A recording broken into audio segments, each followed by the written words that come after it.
So tell us a little bit about Software for Schools, how you got started, what you were doing with CADA before you jumped in. Yeah, awesome. Good to see you again. As far as software for schools, I would have never ever created a company and gone down this path if I hadn't started student activities and really joined CADA at my first year.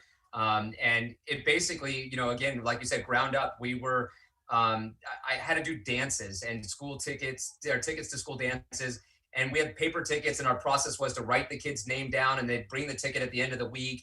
And then half the kids would cry because they'd lost their ticket, or the principal would come to me and say, yeah, the principal would come and say, you know what, hey, these three kids can't go. They just got suspended. And I'm like, I don't know who they are, And so I was like, why can't we just scan their ID cards? And I looked all over the place, and there was no software out there that would allow me to scan a kid's ID card to sell them a ticket and to track them when they come into the dance. And a fellow teacher friend of mine was a old school programmer, and we got together, and I'm like, hey, can you help me build this tool? And we built this on like an Access database, and it was just a really kind of quirky little thing. And it got around, right? Everybody, and I'm in Anaheim, and everybody in the district was like, what are you guys doing? That's really cool. And I'd share the idea, and they're like, you should sell this thing. And I'm like, really? And so we ended up, selling it to some other schools, and we went to CADA for the first year as a vendor. And it was like, oh my gosh, everybody got so excited about what we're doing. And that really started the core of our company and our products was around ticketing and attendance for schools. Fantastic. Yeah. And I actually, when I was an activities director, subscribed to the voting software. And that was like such a game changer in my world, getting rid of Scantrons and standing there for hours, putting Scantron ballots through just to, oh gosh, it was like a godsend. So, well, and that's as we started to grow, right, we have a lot of products and a suite of tools that all work together. The voting software, right, was one of those ones that actually became our biggest application. I mean, CADA still uses it for when they have board member elections as well. And so really it was like, how do we just do elections in a way that's safe, secure, that we can put videos on there and so forth. And so, yeah, a lot of the schools use just the voting. Some of the schools use multiple products, the ticketing, the voting. We also created a student store point of sale system so that parents can go online and buy things, and kids can pick them up in the store. As well as credit. And there's an intervention application that we've got, and then one for tracking school announcements, which was my particular favorite, because what happened was when we had to submit school announcements, it was constantly, I had to send an email to my principal secretary, and then she'd lose them and forget what days to read them. And so I created, and this is how I learned how to be a programmer for the first time. And I created a little tool that everybody on our campus could put an announcement in and a start and an end date. And then the principal secretary would say, let's go see all the ones from today. And it would all be there and make it really easy to make sure we communicated with everybody the right way. Yeah, and streamlining systems to make things easier is the way to go for sure. COVID-19 shutting everything down, just throwing everything into a total state of disarray this year. Is Software for Schools any way you're adapting to that or helping schools as they return? I know your workshop topic on Monday is kind of addressing what post-COVID is going to look like for schools. So you want to touch on that a little bit? Yeah, absolutely. So as far as what we're doing, we really made a lot of changes within the program to make it easier to track student engagement, whether they're in person or whether they're remote. So, we use barcode scanners and ID cards and things like that where you can scan kids in person, but when they're not, right, when we go on a Zoom and I love it. I went to one of the CADA sessions that you guys had where, you talked about engagement and what kind of things you can do remotely, like virtual dance parties and all these kind of ideas. And so you can have an ASB student or one of your student government just go in there and just quickly start typing the name of a kid, hit enter, start typing the name of a kid, hit enter. And then you can track the engagement even when they're online as well. So a really cool way to do that. And then also, as we think about the entire system working together, we've got a reward system where you can reward kids certain number of points for participating in, an online event and in-person event. But then there's also a store where they can actually redeem those points. So the kid can log in and they can say, well, I've got 25 points or 50 points. I'm going to go buy a Spirit shirt or get a hat or whatever that might be. And then they can get those. And a lot of schools are doing like a weekend pickup or Friday pickup where they drive by and they'd say, okay, great, here's your stuff, and deliver it to them. Oh, fantastic. The rewards programs are great. Yeah. We're in the mixtape theme. We've been hearing some fun stories about 80s, 90s music and fun memories. You got something you want to share about 80s, 90s music? I would say the first thing that came to my mind, and this is going to draw back some memories for some of you guys, that yellow tape cassette that was waterproof, that tape recorder, that tape player that was waterproof. It was like this big. And I remember that as a kid, and we used to go up to the mountains, up to Big Bear, and go skiing. And I remember making my own mixtape for the day that I was going to go skiing with Def Leppard and Guns N' Roses and all this pump up music. So I have it, and I have this big old cassette. And now to think about it, on your watch or your phone, you've got all of your music and AirPods that are disconnected, and just such a different world. But that visual yellow tape thing was just what brought my memories back. If you still have that somewhere, pull that out and show that at your workshop on Monday. And you can check out Ben doing a workshop about what events are going to look like post-COVID. That's going to be during the Monday session, so you can catch the recording if you haven't seen this video to remind you. And then be sure to stop by the virtual exhibit hall and click on Software for Schools. Say hi to Ben Starr. Ben, thank you so much for joining us today. Awesome. Thanks, Jeff.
We're talking once again with Sandy Curlin from the Castle organization, and this time we're talking about the most amazing local training you can find anywhere in the state of California, or the nation for that matter. Those are leadership development days. Sandy got these kind of grown from seeds, and then they just exploded over the last 15 years within California.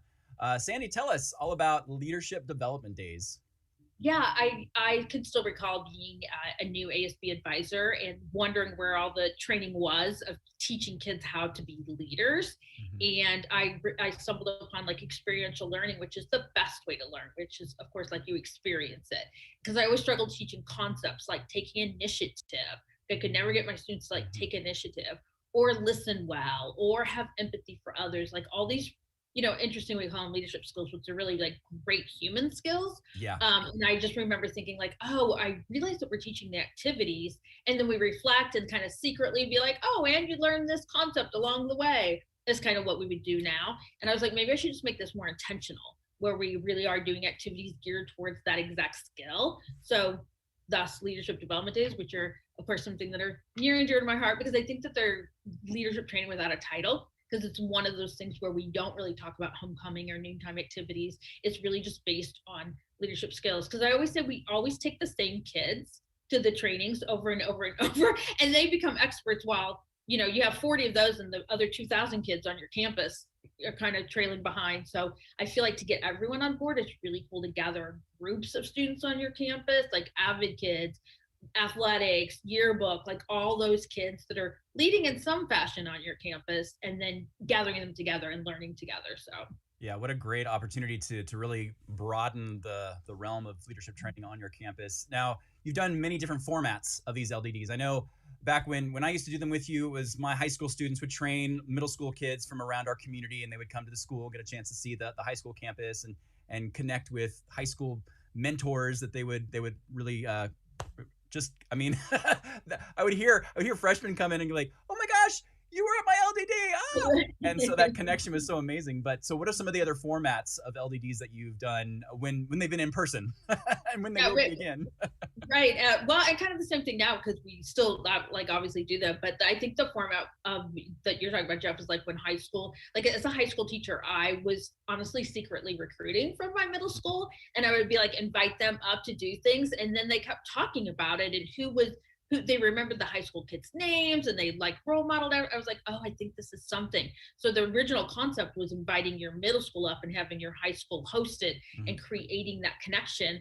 And then, of course, all of you are more brilliant than I. And you were like, hey, Sandy, we'd actually like it like just our school and our leagues, like our district leagues of, sports people. And I was like, that's brilliant. And then middle school teachers would call me and say, like, we'd love to have that same connection with our elementary school. Like, we'd love to. And I was like, you're brilliant too. And then it became like great for avid kids. And so everyone really kind of called me with their vision. And then we went with that because we realized also California is just so wide and varied all over. And so I learned that there's little like microisms of places and people everywhere. And so advisors knew their market better than I. And so they were like, this is what we need. And I was like, yes, we could do that. Yeah, it's very cool. I mean, it's community based. So, we have that local element because we've got our regional with our area conferences and statewide with Castle and CADA. So this allows that real lower cost and lower transportation. I had schools that would actually walk over from their school to ours, so there was no transportation costs at all. What is this? I remember when I taught high school, my middle school was literally like walking distance. Oh, and we've never even really done anything with them. You know what I mean? And it'd be like a year's like, well, let me walk across the tennis court and go visit the middle school people who I will be working with, later on. And of course, like you want the best district as you kind of talked about community. So I think, that's why it's like really heartful. For sure. Now, with most schools being shut down this year and not having in-person learning, I shouldn't say that. Schools have not been shut down. The physical buildings have been shut down. School's still in session. But without being able to get together in a gym and congregate, how has Castle pivoted the LDD program this year? Yeah, great question, because again, they were based off of experiential learning. So whenever we would create curriculum, I always ask myself, like, what's a way someone could not participate in this? And if I found a way they could not participate, then that piece of the curriculum was thrown out. Because like everything had to be like, they are going to be engaged the entire time. So when it became, virtual, again, we kind of use that same concept of like, okay, if we're really doing this, because they're called leadership unmuted, because the joke is like, kids all stay, I can't believe kids stay muted and they stay with their video off. And I was like, oh, we can't have this. So they're called leadership unmuted. And again, we like geared all the activities to where you would have to show, you would have to say something. And it's interesting because I think they sometimes develop those habits from some of their classes, or sometimes they can get away with that. And they're very like habit driven. And we're like, no, you can't do that for the next, couple hours. Like you have to stay unmuted because we are talking and you were talking. So all this to say, we've created the curriculum to be where you, in order to participate, you have to stay unmuted and you have to stay with your camera on. And then we always gear the curriculum towards some educational trends that I think is really important. And of course, this year it was an obvious one, which was mental wellness. So all of the curriculum this year is really based off of that. We don't say like, hey, here's an activity about mental wellness, but we do activities and then we talk about it. And it really is geared towards having them have a little more introspective of what makes them happy and joyful, and connecting it to their values and seeing like a value-driven life really is what you're looking for. So very cool. And then schedule-wise, the actual training itself, the LDD for the attendees, is about how long? So it's 3 hours. The interesting thing is like when you're doing it physical, we're like, what time do sports need the gym? That's what I'm living. And so now we're more like, what 3 hour block do you have? So we've done them from 9 to 12. We've done them from 6 to 9 at night. Like they're all over the place. Great. So we really just need a 3 hour block plus a 2 hour block for training your facilitators. That was my next question. Yeah.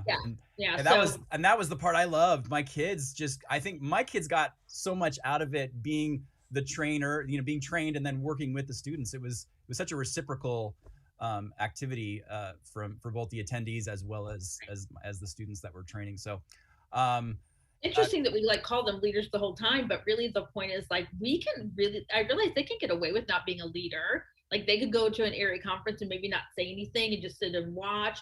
But here you're kind of forced to be the leader. So yeah, my students too, Jeff, are like the same way. At the end of the day, they're like, oh, we're so tired. Oh my goodness, it was so easy. Like, welcome to the leadership. life of a teacher. Yes. Exactly.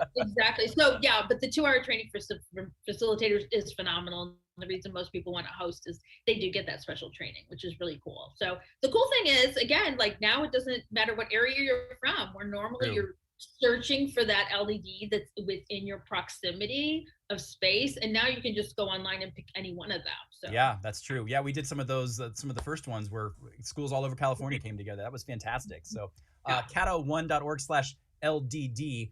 You can find more information on Leadership Development Days. And then in the CADA programs booth in the virtual exhibit hall, I think you're going to possibly have Brody Castor in there. Yeah. So he'll be answering questions about LDDs. So stop in and say hi to Brody. He loves visitors. And look into LDDs for the upcoming school year or even the spring to get your student leaders trained.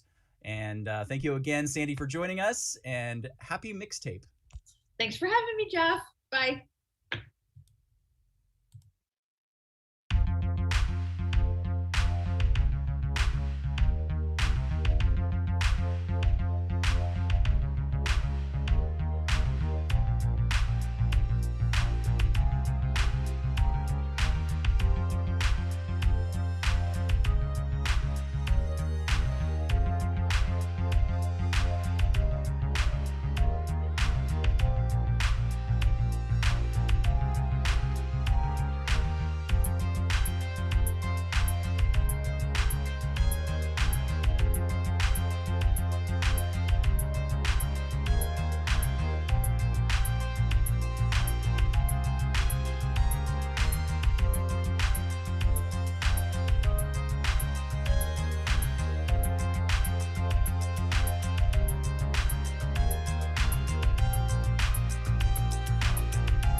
Our next guest is Born to Shine's Mike Sullivan, newer to the speaking world.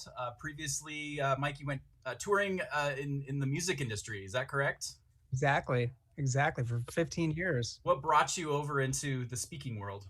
You know, I think it was really some divine intervention, Jeff. I had a friend that knew my music pretty well, but he also knew my struggle of being bullied in elementary school and being bullied in middle school and in high school. And I suffered with horrible anxiety, horrible depression, and he knew that struggle. And he knew that I usually tied my songs and the song intros into serving others through music. So he just thought, you know, you'd be, you could help a lot of kids with your story. And so, yeah, I kind of fell into this, and I absolutely love it. It's such a great way to live, helping others. I love it. You got to join us at CADA last year in Reno. What was that experience like for you? It was overwhelming, Jeff. I mean, it was beautiful, but for me, it was my first time. It was such a warm family. All the staff with CADA was amazing, and the schools were just incredible. I loved it, but it was a little overwhelming having 2,000 schools at once, but it was great. And this past year, it sounds like you've had some success with some school bookings, and you've been speaking to a lot of students. Tell us a little bit about what's your message like, and you probably touch on some of your experiences, but what does that Born to Shine assembly look like, or virtual experience, as the case has been for the last year? Absolutely. I've been really blessed. 16 schools booked me in December, and that's usually a really slow month for me, but it was an entire school district, Westminster, California. And what my program really is all about is helping your kids learn how to overcome stress, anxiety, and depression. so they can shine from the inside out and thrive in school and in life. So I provide, and it's actually, I had a call today with someone from CADA. They're going to bring me to their high schools. And he said, we want to make sure it's interactive. And I let him know, absolutely, it's interactive. I use music as a touring musician, and my music used to be in TV and film. And so I've created these custom support songs where the students can actually get involved, almost like going to a concert when you sing the hook of the chorus. Oh, yeah. I'm just playing guitar and I share stories, but then there are 3 specific tools. That's how to really love ourselves, and then how to get the students to really trust themselves, make good decisions in tough situations. So that's loving themselves, and then overcoming their fears and self-limitations that we all put on ourselves. And the third element is living in the moment. So not putting off happiness like I used to do. I used to say, well, I'll be happy when I get to middle school. And then when I was in middle school, I struggled. And I thought, I'll be happy when I get to high school. And then when I was in high school, I struggled. And I thought, well, I'll be happy when I get to college. I'll be happy when I get a great job. I'll be happy when I make my first million. So I kept putting off that happiness. And I know a lot of kids do that too. So it's about getting them right in the moment and appreciating everything they have and how awesome they are right now. And so that's kind of, and yeah, what a time to really be needing that focus. You hear so much about students struggling right now, but if we shift that dialogue and focus on what you have and what's positive. What a absolutely send out there. So the leadership mixtape, that's our theme this year for the convention. We're playing a lot of 80s and 90s tunes. Do you have any fun, cool memories from 80s and 90s music? I mean, you're a musician, so I'm sure you've got stories galore. I do. I think I went to so many Van Halen concerts when I was in high school. So any song by, Eddie Van Halen, come on. I mean, I used to worship that guy. So any song by Van Halen, probably Jump. I saw them in Chicago, and who knows, 20,000 people screaming and going crazy, myself included. And David Lee Roth, Alex and Eddie Van Halen, Michael Anthony. Yeah, I'm kind of a band geek. I know. Yeah, Jump. That would be a great one. And I look forward to the day where we can get back into those 20,000 concerts to celebrate with our fellow man, the world of music. But one last thing to mention, Mike, you're doing a workshop on Monday called Be the Best You. So if you missed that workshop session, you can always check out the recording that will be available on the schedule under Monday. So Mike, thanks so much for joining us and telling us a little bit about yourself. Great having you here. Thanks for being a part of the CADA family. Thank you, Jeff. I appreciate it, man.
We are here with Jason Richards, the CEO and founder of the app Minga. Jason, hello, how are you?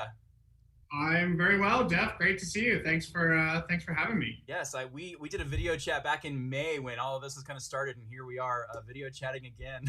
still talking about fun stuff. But hey, you are one of our exhibitors here this year. We're super excited to have Minga back. We used Minga at CADA leadership camps back when we were still in person. Tell us a little bit about Minga and what you can offer schools. So Minga, I mean, the great easiest way to put it is there are tons of platforms for the classroom. You think of like Google Classroom and everything else like that. But our schools are so much more than a classroom. And for everything else, for your community, there's Minga. It's a platform built to help you engage, connect, and communicate with your entire school community. That's like students, parents, teachers, admin, everyone all in one place. Fantastic. And if you were a new user to Minga, like how simple is the setup? What kind of features does it have? Yeah. So, obviously as an administrator, when you're first setting up Minga, there's a 20 minutes of configuration just to tune it to exactly what you want. But the bigger question that most people are concerned about is how is this going to get adapted and adopted by like my student body or by our other educators? And if they can sign up for Instagram, Minga will be a breeze. So yeah, we look and feel very much like a social media platform from a user's perspective, and it's extremely seamless. Yeah, very, very slick interface going on there. That was one of the popular features that we had when we used it during camp. How long have you been involved with CADA, Jason? Let's see. This virtual CADA conference will be, from a Minga perspective, I think this will be our third. Okay, awesome. I've been to a couple CADAs when I was just sort of getting mixed into education before that. With Matt from I Can Help, he dragged me down and said, "You need to check this out." And yeah, so I've seen a few extras. Okay, and any cool, fun CADA memories from our conventions or working with CADA schools? CADA, the CADA conference and the CADA community is extremely unique for us. As a vendor, we see education across like all states and provinces in North America. There is nothing that I've ever seen that comes even close to representing the CADA community or the CADA conferences. It's really amazing to see how close everyone is, how connected they are, how much they share. Yeah, we hear that from a lot of our affiliates that travel around different states and things, how close-knit and family-oriented CADA is. So we love having Minga as part of the outward family there. We've got this mixtape theme. Love talking about 1980s and 90s music. Any cool concerts you attended or fun music memories or favorite artists? I mean, I was a 90s kid, so I high schooled through the 90s and college through the 90s. That's definitely my era, and I'm so fortunate that my 15-year-old now, 90s hip hop is like her favorite music too. So we're still doing the 90s. It's still happening. I think her favorite show is probably Fresh Prince. So it's like we're going. It's nonstop.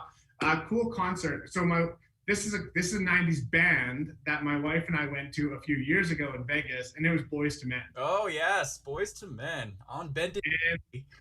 Oh, it was.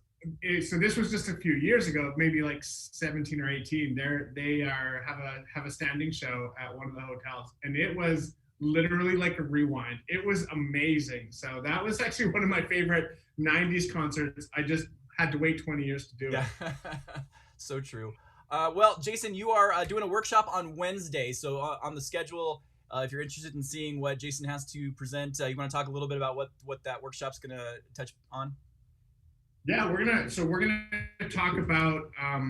It's not Minga specific, but obviously you can use Minga for it. But we're going to be talking about how like your digital culture and your in-person culture, how those two things work together, and how you can really leverage your digital culture to help build that in-person and personal culture. Within your school community, we're going to be looking a lot at starting to come back to school as well. How do you start? That digital culture is going to be a little bit more important, I think, because we're gonna probably lose assemblies again next year. We're gonna lose rallies. We're gonna lose big dances, the things where we could get everyone back together. But you know what? If we can put some faces back and some bums in seats again in the school, I think there's an amazing opportunity next year to leverage digital culture for that. To replace some of those mass events that we had until we can start to bring it back, and then it'll still be shifting into how digital culture helps promote and drive attendance and engagement. So we're going to be talking digital culture and in-person culture, how those two things intersect. Perfect and very timely. So look for that on the schedule on Wednesday. You can also catch the recording if you happen to miss the Wednesday workshop. But Jason, thanks so much for joining us today. Stop by the exhibit hall and click on the Minga booth and say hi to Jason. Thanks a lot, Jason. Great. Thank you. Thanks, Jeff.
Hey, we're here today with Greg Roach from 5-Star Students. Good morning, Greg, or good afternoon, I guess, whatever the case may be. Good morning, Jeff. Good morning. So tell us a little bit about 5-Star. What do you do? What's involved with your company? How do you support schools? Basically, I'm an ex-activities director from Chaparral High School down in Temecula. And I always believe, just like every other teacher on the planet believes, students that are engaged and involved are more successful. And I set out to prove it, but the first thing I discovered was I didn't really know who was involved. I mean, I had lists and some spreadsheets, but realistically, we didn't know who was going to things and who was doing things on campus. And so I was trying to do it all on paper. And finally, I had a buddy that worked for Hewlett Packard, and he and I got together and we built 5-Star Students to pretty much answer that question. Who's engaged on your campus, who's involved, and at what level.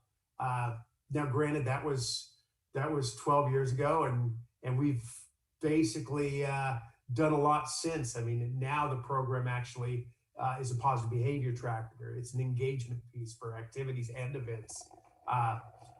This year, actually, I'll get to that in a second, but basically it does quite a bit. It also tracks interventions for study halls and whatnot. So trying to make it as easy as possible for teachers to find those answers. Sounds like all the things that administrators and activities directors are looking for to help with the data that they're trying to prove through their WASC accreditations and all that good stuff. So you alluded a little bit to this year. So it's been a crazy pandemic year. A lot of companies have had to kind of reinvent, pivot, create new products. Do you have anything that's adapting to the pandemic situation? You know what?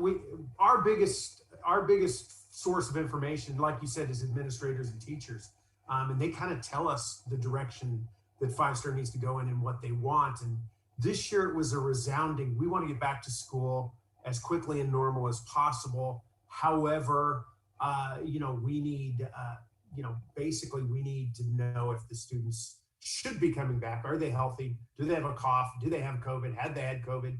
Very soon, will they have had the vaccine, et cetera? And so we built a health check piece into the system to where schools can actually tie a survey to the health check piece that they can do before they even get to school. And basically you take that survey and say, no, I don't have a cough. I haven't been around anyone with COVID. I don't have a fever. And by the time you get to school, the school checks them in, and that clears them for the day. By the time they get to the classroom, the teacher either has access on their computer or they can show proof right on the student app. Oh, fantastic. So trying to get back to normal. That's great. And I think that's probably going to be one of those things that schools are definitely going to be looking toward using and helping to track their students. Well, we love having 5-Star at CADA. I know you and some of your colleagues are presenting a couple of workshops. Do you remember what day you're presenting those workshops? I think I know Heidi, I believe, is doing a little more advanced 5-Star version with houses, with talking about houses and groups. And I think that's on Tuesday in the afternoon. Should have looked that up before we started, but yeah, that's all right. Putting you on the spot. And then I actually have a calendar here. I could look at it. And then Thursday is my presentation on basic engagement data piece that just really tells about the program and student engagement and how to track it even if you don't use our program. Perfect. And so those workshops, if you missed one of them, the Tuesday one, those will be available via recordings in the app. So check that out on Tuesday and Thursday on the schedule. So tell us a little bit, Greg, how long have you been involved with CADA? I believe this is my 23rd year, not 24th year with CADA. So as a teacher, activities director, and all that. Favorite CADA memory? Gosh, too many. No, there were a lot. Really, it's just I just remember from the beginning, I would go to sessions and I wouldn't be able to write fast enough with the ideas that people are throwing out, and I was always a goal to come home with one good idea, and it was even years into the career, it was dozens. I mean, of ideas, and the big challenge, obviously, to stay excited afterwards to make those ideas happen. Absolutely. All right, and here we are in the mixtape convention. Do you have any great memories from the 80s or 90s in the mixtape era, music, bands? Okay, well, I graduated from high school in 1984, and the very first concert I went to, and I was never really that big of a concert guy, but my girlfriend at the time said, "Hey, well, let's go to this concert," with my parents, of course, and we went to Journey. Oh. I just remember being blown away by this. Oh, this is what a concert is. This is pretty cool. I'm enjoying this. And obviously, the music and everything. I mean, those were new songs back then. Yeah. And, Journey's still living on through CADA convention. Those dinner dances, those are some of the most popular songs that are played on those Friday. Absolutely. Absolutely. No, all right, Greg. Well, thanks for joining us today. Be sure to stop by Greg's booth, the 5-Star Students booth in the virtual exhibit hall, Wednesday or Thursday. You can also check out their entry on the exhibitor listing, and you can contact them anytime. Greg, thank you so much, and good luck. Thanks, Jeff. You too. Take care.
And up next, we are meeting with the famous, the amazing, the wild and crazy, Mr. Tyler Derman. Hey, Tyler, it's good to see you. Hello, sir. How are you, Jeff? Good to see you and everybody. Yes, I've missed seeing you in person, and but this is not so bad.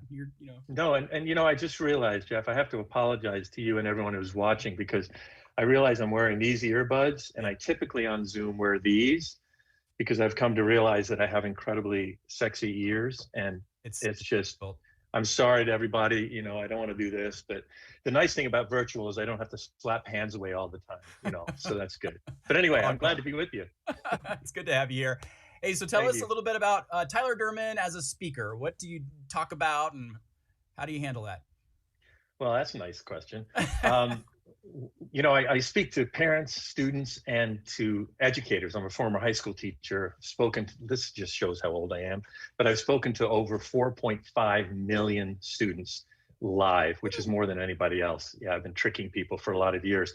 And in recent years, probably the last 15 or so, I realized the best way to help schools and students is to help parents clarify their role and really understand what their kids need. And an exciting thing about it has been that I've also discovered that that really helps schools. Teachers who are my friends and administrators who are my friends continually tell me the biggest problem, if not one of the biggest problems, is parents. And so what we do is we come in either virtually, we're doing a lot of that, or live, and hopefully that'll happen soon, and do assemblies where we get all the kids into one room. We make them laugh, we make them think about their lives. And what we do is we then, help them understand both individually and as a group of people, how important it is to be a part of the school family. And what we've done is, and I use a lot of humor because as you can tell, I'm incredibly funny. Totally, absolutely. Yeah, and so what we do is we then use the students, and this isn't necessary, but we've discovered, particularly in the live setting, that the students are excited about having been with me, and we let them know that they're going to want to get their parents to show up for the parent event, whether it's virtual or physical, because I'm going to tell their parents things they want their parents to hear. And the turnout has been blowing everybody away because schools are getting and engaging more parents than they ever dreamed possible.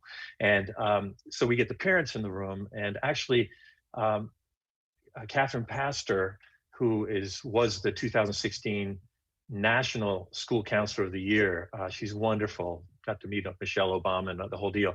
But she called me the antidote to helicopter parenting, which can be a gift to administrators because we have overprotective parents, parents who think it's the school's job to raise their kid, parents who don't understand that their kids need to be responsible for their behavior. All those things are the byproduct of what we're doing. And, last night I actually did one for schools down in San Diego. We had over 300 parents sign up for it. It was an amazing turnout virtually. Great. Yeah. So that's what I do. I'm a best-selling author of a book called See How Wonderful I Am. And they're on my bookshelf right here. It probably is. Actually, the book's not called See How Wonderful I Am. I No, just it's feel not. cheesy saying best-selling author. But you pay a lot of money for that title, so you might as well use it. It's a book for parents and teachers. And here's what I'm excited about, Jeff, and then I'll shut up, is we're about to launch within the next 4 to 6 weeks a workshop that's going to be virtual. It's actually a masterclass for parents and for teachers who are working with middle school and high school students to really bring clarity. Been working on it for 2 years. It's going to be a big deal. We're going to be releasing it internationally. And so anyway, we want to keep CADA posted on that, of course, but that's what we're into. My life is, I'm passionate about, my ears and then keeping them clean. And then secondly, about helping families. Family in that order. I had a chance to actually watch you do your evening presentation to parents when our local middle school. Right. You came. Yeah, that was awesome. That was an amazing experience. Thank you. To watch you do your thing. So the last year with COVID it's really affected a lot of speakers. I've heard you talk about some virtual experiences. So how has the last year been for you within the speaking world? It's been awesome. And let me tell you why. I don't have to fly in airplanes, which is nice. No, but it's been really wonderful because it's given me the chance, I'm continually creating new material based on the needs of the client. It keeps my job interesting. I have friends who have, and nothing wrong with this, but they have one speech they do wherever they go. And I would have a hard time being not going stale with that. But there's certain specific needs, of course, schools, families, teachers. I have a virtual presentation for educators that I'm getting well received, both pre-recorded and live kind of stuff. But it's given me a chance. Did you see that little burp? I did. Tried to hide it. You did? Okay. I even really called it out, but Yeah, well, I'm good at that.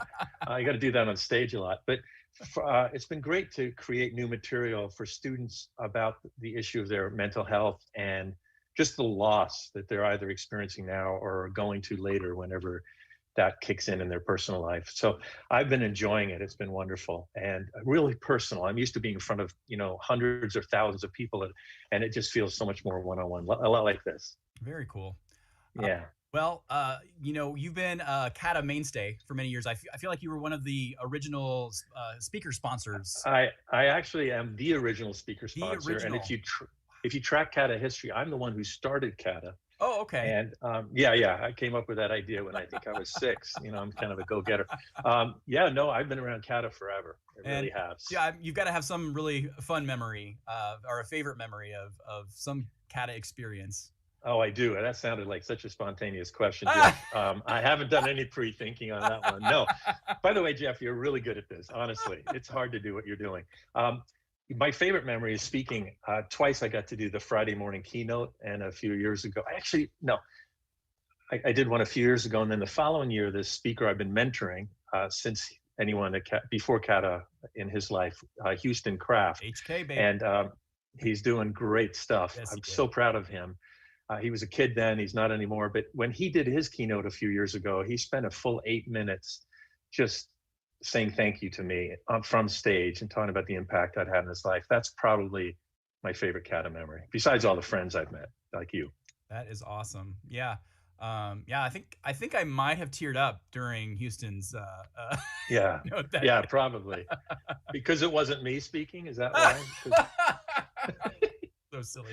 No, I'm sorry. And then we're asking for mixtape 80s, 90s music memories as okay. well. Oh, if you're watching this, both of you who are watching this, Jeff and his wife, whoever ends up watching this, Friday, I think at 4:00, I have a workshop called The Hug, and I want to invite you to come. It's going to help you where you're at in your life. It's stuff that's really changed my life. Mixed tape. The only thing that came to my mind was Pour Some Sugar on Me. Okay. It's the 80s song. I don't even remember. I don't know who sings it. I forget. They got a one-armed drummer. Might have been Warrant or no. Def Leppard. Def Leppard. Yeah, that's it. He's got his ripped jeans, and I just thought, I love storytelling, and I thought that title and that chorus, Pour Some Sugar on Me. Of course, we're not going to describe what it means to me. I was afraid where you're going to go with this, but yeah, you should be. It's me. But I just thought, what a brilliant theme for a song, because it's so visual. And when I communicate, I'm a visual learner. So anyway, plus the song's cool. I haven't listened to it since the 80s, but that's all I got for you, Jeff. Well, that was great. And you stole some of my thunder. I was going to plug your workshop here at the end, but you were done that. Yes. So go ahead. Yeah, go Tyler ahead. Doing a workshop Friday called The Hug. I'm assuming it's going to be some sort of virtual hug, unless you're going to be not at all. It's going to be doors and just it'll be different. Them. That'll be great. Yeah, it'll be different than you would expect. We're going to laugh together, but I think it's going to be profound. I really am excited about it. And are you going to be in the virtual exhibit hall? I know you're infamous at our in-person exhibit hall for like wandering the room during disappearing the exhibit hall time. So yeah, I am actually. Okay, I'm going to be just right here, waiting for my one friend to click on. Yeah, exactly. So yeah, stop by, I look forward to it. Click the Tyler Derman Hope for Parents icon in the virtual exhibit hall and stop by and say hi to Tyler. And if you've never met him, introduce yourself. If you know him, then I'm sure it's going to be a great moment to catch up. Thanks a lot. Keep your hands off my ears, okay? All right. Yeah. Sorry. Thanks so much, you guys. I'm grateful for you. Talk to you soon.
up next, we are meeting with Derek Sage, who is the head honcho, the owner, the creator, the founder. Like, I don't know what word you use, Derek, but he's the guy behind SOS Entertainment.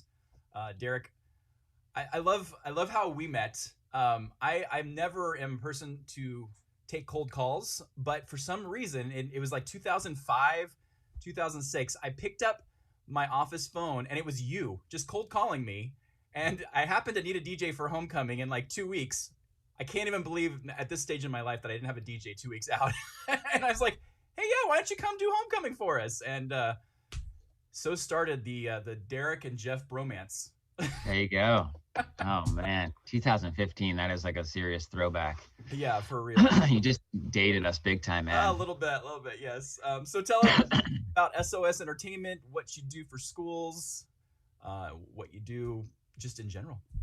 Yeah, okay, sounds good. Well, thank you first off for doing this. It's really nice of you guys, and in this crazy digital world we're living in, it's nice to at least have a couple more face-to-faces. And not have to cold call on people, but that is a good testament to why you got to just pick up the phone and reach out sometimes. So I'm glad we got to meet, and I appreciate everything you're doing, man. So SOS, I guess in short, since Jeff alluded, we've been around for quite some time doing DJ, sound, lighting, entertainment, production related services for all sorts of clients, but have specialized in schools for forever. I started DJing when I was in 6th grade, and between doing kids' birthday parties and then the middle school's dances, was very involved in my high school's dances, and even had to DJ one of them when the DJ bailed last minute. So nice. I had to tell my date, sorry, I'm not going to Winter Formal with you. I have to work. But yeah, shout out to Todd Aerosmith. Yeah. Oh man, that's kind of been the story for a long time. Like, sorry, honey, I have to work. I know everyone's going out tonight.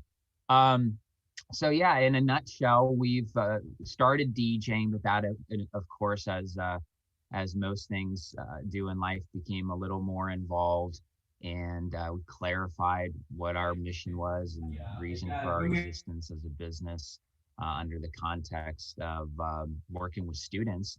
And really came to love how ASB, and especially over the years, has evolved into more of a leadership-focused group. And we've became pretty committed and believing in the concept that ASB really is kind of that nucleus on campus for most cultural and like everything amazing, So if we could work with these leadership superhuman students, that seemed like a pretty cool gig to us. So we of course do corporate events and weddings, and anytime someone needs some sound, lighting, staging, or entertainment, we're pretty game. We have a couple of different departments, especially in like the nonprofit and philanthropy world, doing their galas and stuff like that are also very strong. But I would have to say our strongest since the beginning has always been working with schools.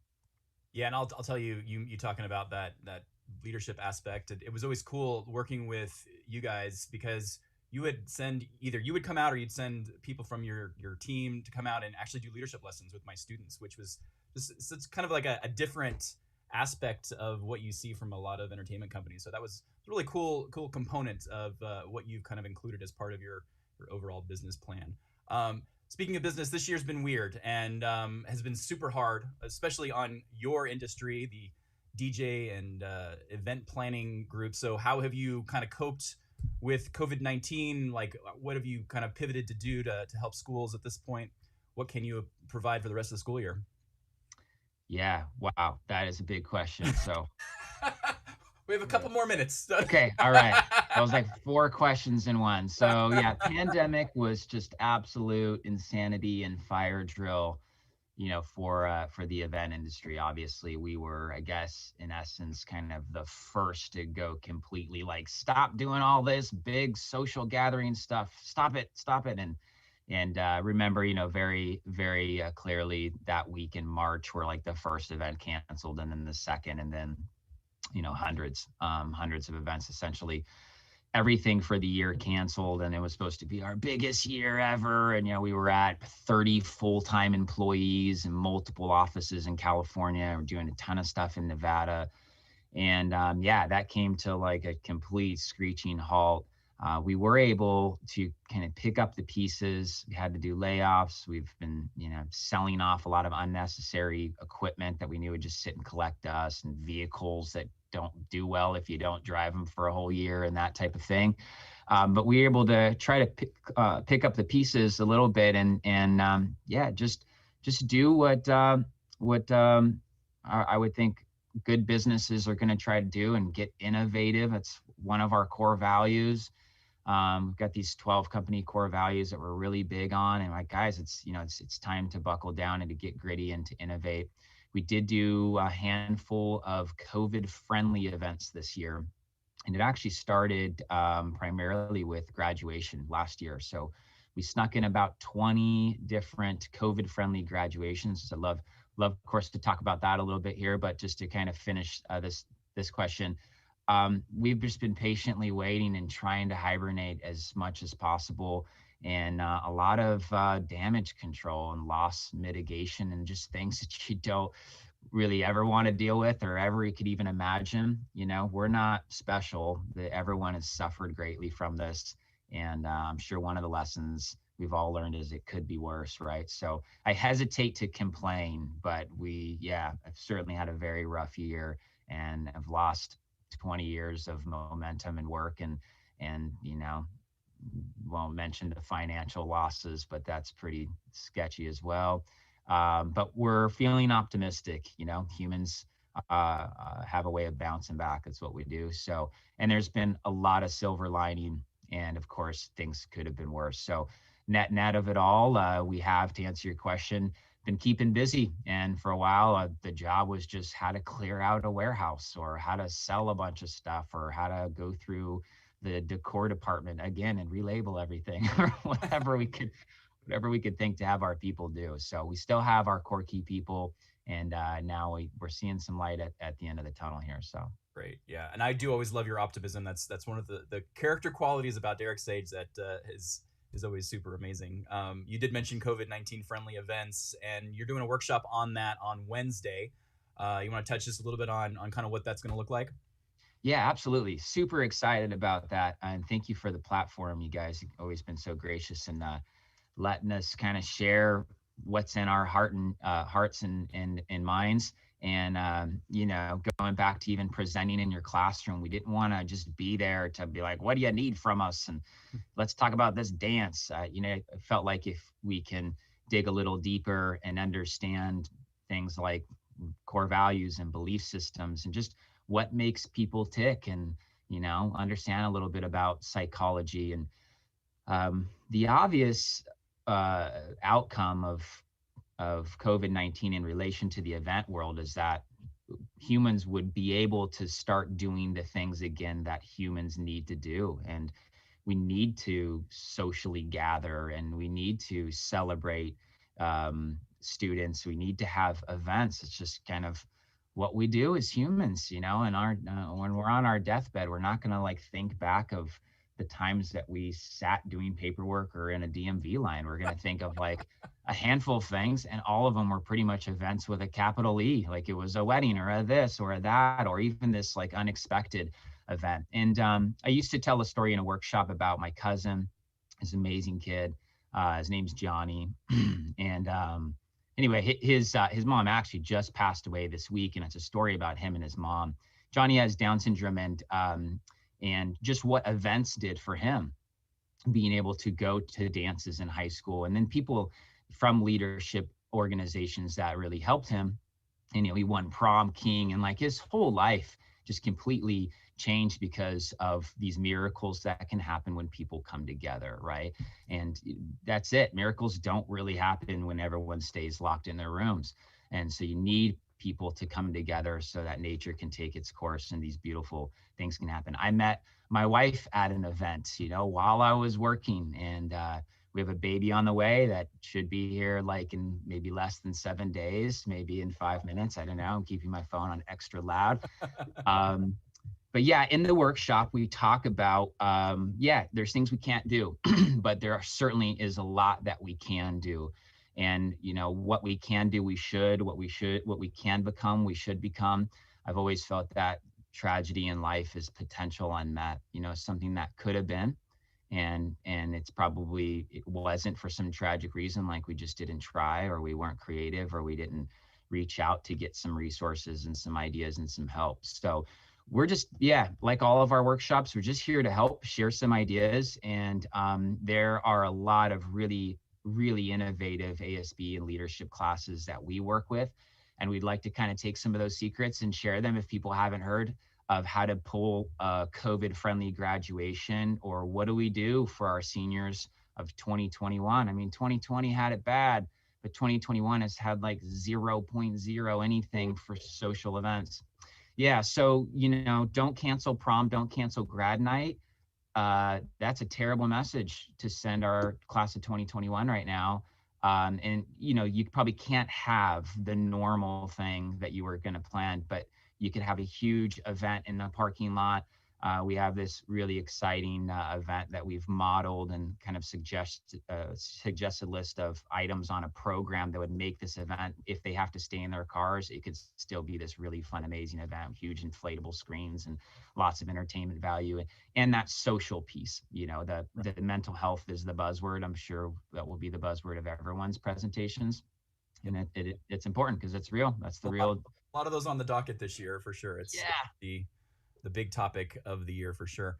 All right, we've gone very long on this interview, which is great because it's always awesome catching up. So, in very brief, the fun end questions here.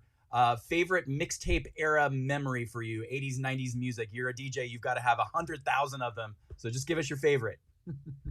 Man, I sit in music all the time, and so when I think 80s, 90s, especially because I have 3.9 kids right now, I actually go to like movies. So I was kind of preparing the Gremlins and just some of these iconic 80s movies, Princess Bride, and I'm having my kids watch all these instead of some of the new stuff. So yeah, I certainly loved making mixtapes and all that jazz, but I feel like the 80s movies were really iconic. So those were just a couple of ours that we've been catching online recently. Rad was this cool bicycle 80s flick, and just all that just made you a weirdo kid back in the 80s. Awesome. I'm an 80s baby, so yep, love it. All right, Derek. Well, thank you so much for joining us today. Be sure to visit Derek's Age in the SOS Entertainment booth in the virtual exhibit hall, and check out his workshop. If you miss it live on Wednesday, the recording will be available on the schedule. Thanks a lot, Derek. Awesome. Thank you so much. See you, Jeff.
All right. Well, hello. So, hey, we're back. I was totally jamming out to that music, and I was expecting that Jeff Culver would be joining me. It says 1:10 Thursday afternoon exhibit, and it's right there. It's not there. Oh, I know, because I need to switch it over to CADA events. And now I've shared the link with Jeff Culver so that he can join us. Hello to all 5 of you who are watching. Hello, and great to have you. Happy Thursday, March 4th. It is day 4 of the 2021 CADA convention, the leadership mixtape. We're getting a little punchy here in Convention Central, as it is day 10, I think, day 10 of our convention, something like that. Day 10, day 11. I don't know. We've kind of stopped keeping track, but what we do know is that last week we had an exciting pre-con week with some amazing presenters, and then this week, Monday through Wednesday, great workshops. I think we've gotten through something like almost 50 different workshops that we've already presented, and then our incredible keynotes. We had L'Oreal Hayes on Monday night. On Tuesday night, we had Carlos Ojeda Jr., Chu, my friend Chu.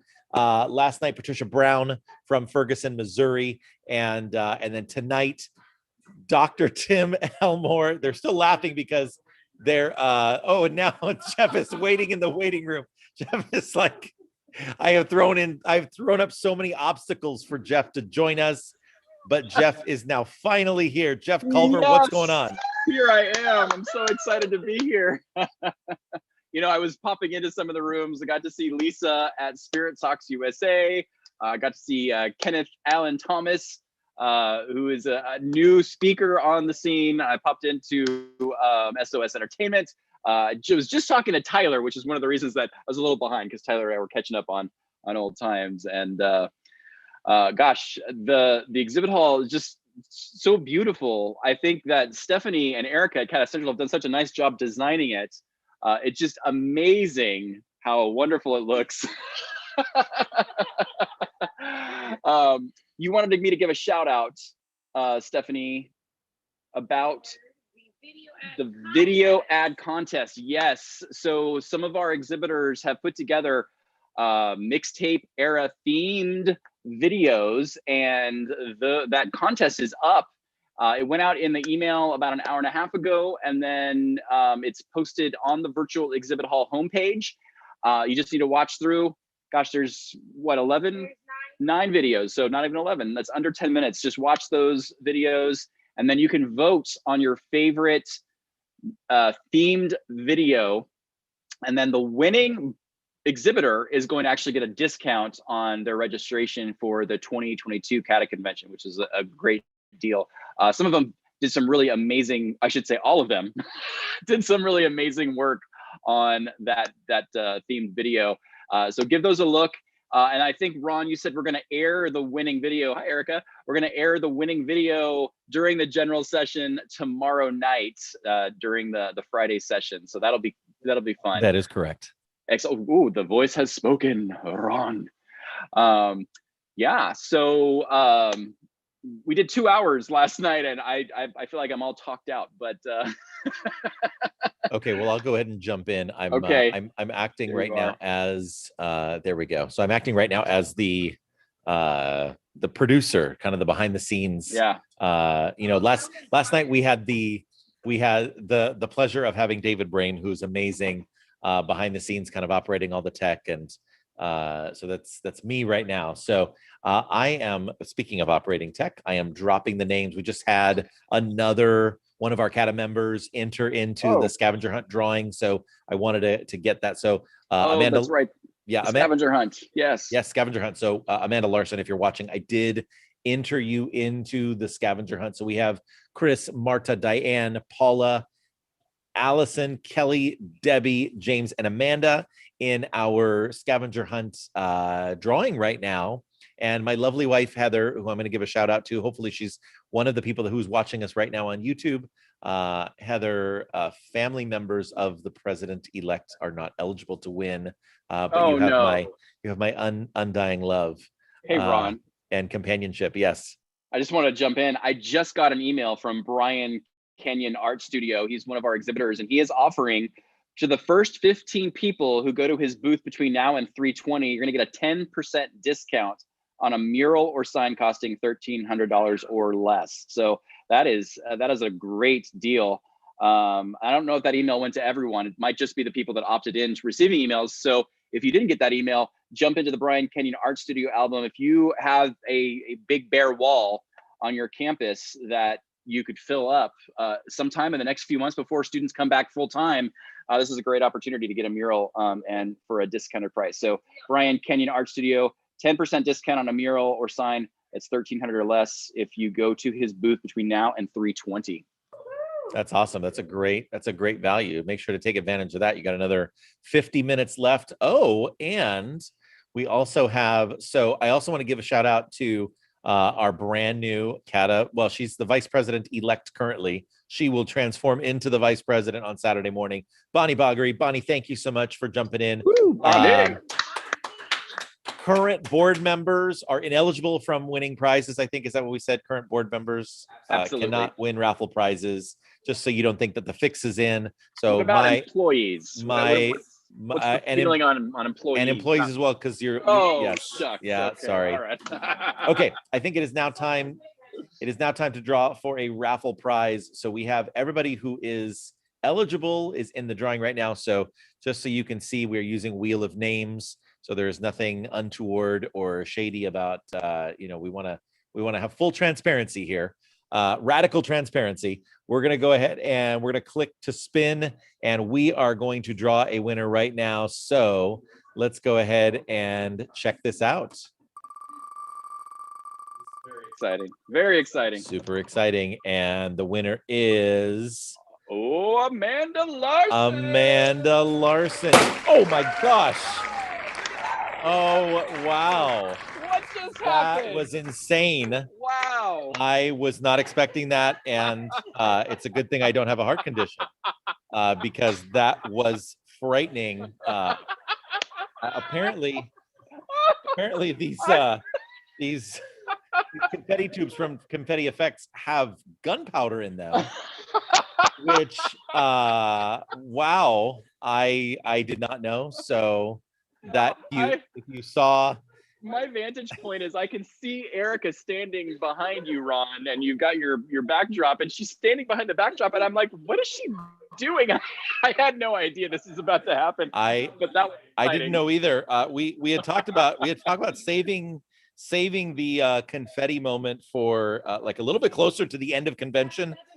But hey, those 7 people who were watching got to see an amazing celebration, as well as the sheer terror that was on my face during that time.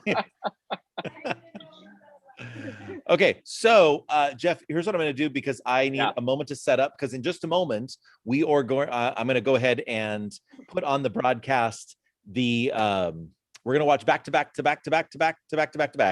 the 9 videos. Oh my gosh, that's awesome. Yes, so the 9 videos from that are the finalists for the exhibitor theme video contest, right? So you had to theme. We asked all of our exhibitors, all of our affiliates, and even workshop presenters, they could theme their video to the mixtape, the leadership mixtape theme, the music of the 80s and 90s. We had 9 finalists. So we're going to show that to you in just a moment. But Jeff is going to talk about something to give me enough time to get that all set up and ready to go. I am happy to talk about it. I'm actually going to take a look at, I'm taking a look at the floor plan right now, and I'm seeing some amazing businesses here that you should go and visit. There's One Stone Apparel, a brand new CADA sponsor to our list. Spirit Socks USA, also in her first year as a CADA sponsor. Software for Schools here, who typically in a normal year when we have an election actually takes care of our CADA elections. This year, all of our elections are uncontested. So we did not need the Software for Schools software for voting this year, but in a typical year, we are using them. Keith Hawkins, one of our CADA sponsors, has a booth open there. SOS Entertainment, Custom Imprints, World Strides, all CADA sponsors. I'm looking at Audio Dynamics, as well as California Canopy. I Can Help, Street Talk with T Street. I popped into her booth a little earlier. She has got some music pumping, and she's got like her Bitmoji DJing behind her. So cool to watch. All-Star Events and Venues, All Action Awards, all CADA sponsors.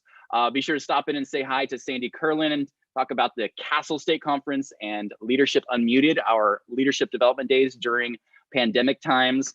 Other CADA sponsors you can visit: LifeTouch, Pegleg, Involve with Scott Bakovich, Herf Jones, and then Learning for Living, Phil Boyd, he's here, as well as Character Strong and Houston Craft. And then we've got We Charity. all CADA sponsors that would love for you to visit. And then we have affiliate members who are not CADA sponsors, but they are supporters of our organization, ASB Works, Daktronics, if you're looking for some digital signs. Six Flags, both Magic Mountain and Discovery Kingdom are here. Duds by Dudes, looking for some clothes.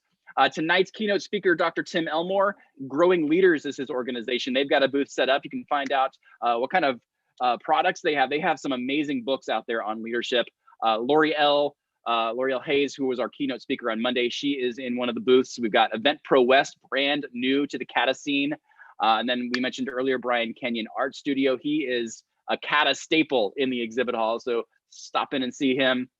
Livestream Blood Bank. We're still looking for blood donations. Those are still critical on the needs basis. Gateway Fundraising.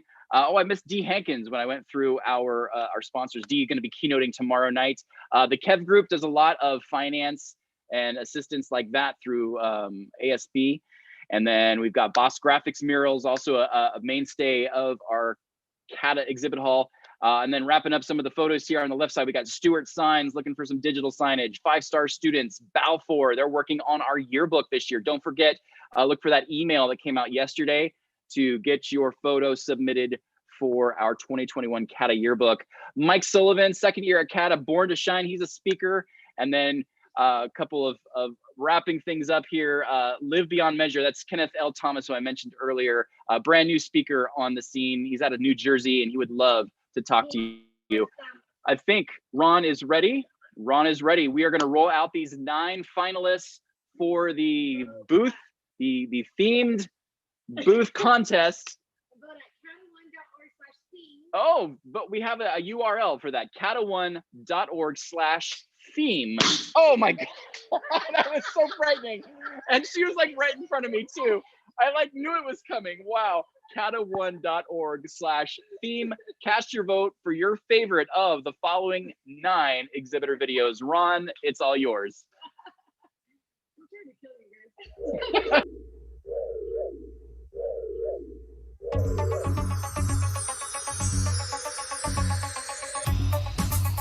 Software for Schools, a shadowy flight into the education world, student engagement.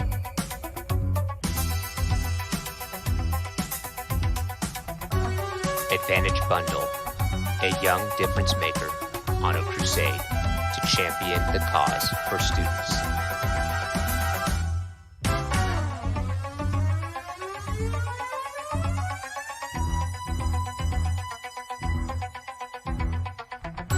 The school spirit, the student engagement, in a world of student leadership that strives to make an impact on student life.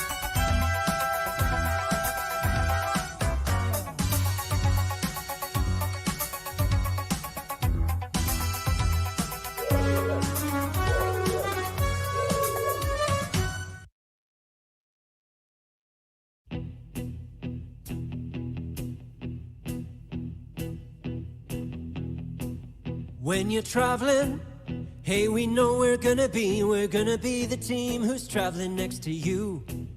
When you're working, yes, we know we're gonna be the team who's working hard for you. If parents cancel, please don't cancel. Well, we know we're gonna be the team that gives cash back to you.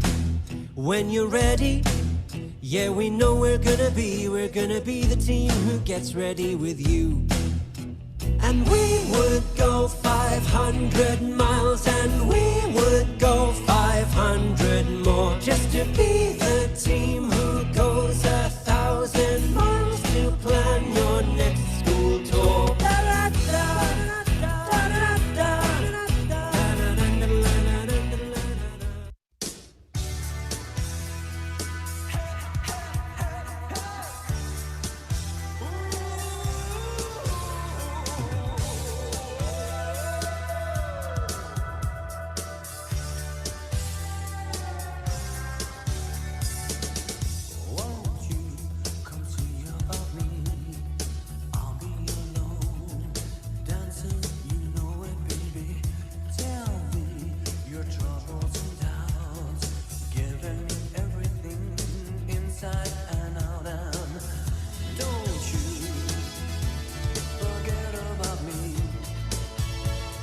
Hi, I'm Lisa. I'm the founder of Spirit Socks USA, but some also call me the Sock Queen. When you work with us, you not only get my 17 years of fundraising experience and working with schools, but you get a team of people that actually care about you and your customer experience.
Now this is a story all about how we'll make your students shout out wow. So I'd like to take a minute, just sit right there, find out about the freshest app for an activity direct air.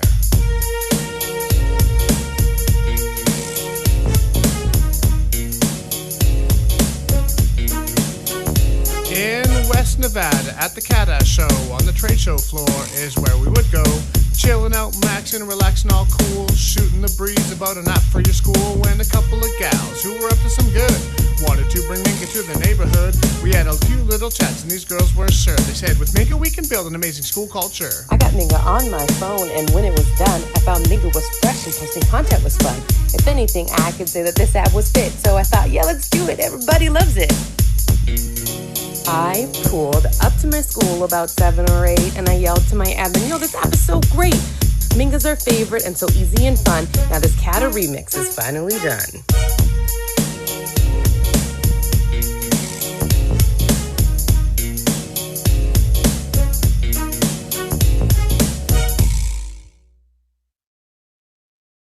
I'm Nina Blackwood, and cowabunga, do we have a great show for you today. Today, we're counting down the top 5 student tour destinations across the United States. So grab your Tab Soda and your Twinkies, and let's get started. Making its debut at number 5 this week are our fantabulous college tours. These tours are great for high school students or upward bound and trio tours. At number 4 are our dynamite civil rights tours. With stops in Memphis, Birmingham, Selma, and Atlanta, these civil rights tours will take you to all of the key spots along the civil rights movement. Jumping 6 spots into number 3 are our Choice National Parks tours. Study geology in the Grand Canyon or take a whitewater rafting trip down the Colorado River. Moving up to number 2 this week are our STEM-focused tours. These tubular tours focus on science and technology destinations around the United States. Holding on to our number 1 spot for the 52nd week in a row is Washington, D.C. and the historic East Coast. Study American history where it happened. And that about wraps it up. Thanks for joining us on NCTV for our top 5 destination cities. Wherever you decide to travel, Nation's Classroom can make a great age-appropriate itinerary for your students. The typical classroom. Here, Timmy is taking an important state test. He's just come to a word he doesn't know. Normally, he'd skip this question, but today he thinks back to gym class. Among the dribbles, dodges, and lucky shots, he finds the definition he's looking for. Susie is also stumped by a word on the test. Her mind is racing to come up with an answer, and she finds it on the back of a PE t-shirt. These students aren't just getting a physical education, they're also exercising their minds. Introducing the Vocab Tee, a unique gym uniform with your school's mascot on the front and a vocabulary word and definition on the back. These words are selected using a scientific algorithm taking into account your school's demographics, state testing results, and teacher input. But it's not just about words on shirts. At the beginning and end of the year, Vocab Tee administers a test to the classroom. They pick up the tests, evaluate them, and provide an analysis to the teachers about which words and concepts their students are struggling with. Vocab Tee even tracks the progress of every student for each year they're attending the school. Any questions? Yes, Vocab Tees are super easy to order. Yes, it's the same price as regular PE uniforms. Yes, they're of the highest quality. Students will be saying, Vocab Tees are the most pragmatic choice. My vocabulary is abundant and my test scores are exemplary. They sure are, Timmy. They sure are. Make the change today. Go to vocabtee.com.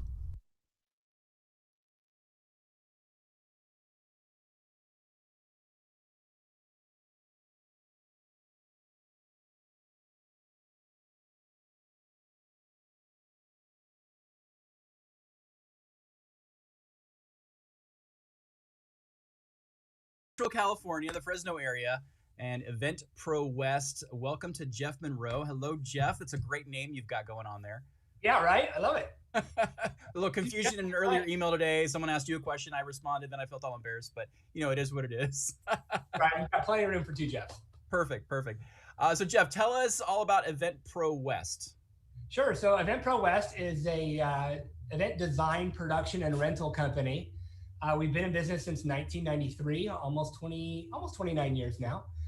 Started off as a disc jockey, actually at my junior high school here in Fresno, and I've been doing it ever since. Grew the inventory, as most people in this industry will tell you. Starting off as a DJ, you start to acquire lots of equipment and buying more and more junk sometimes.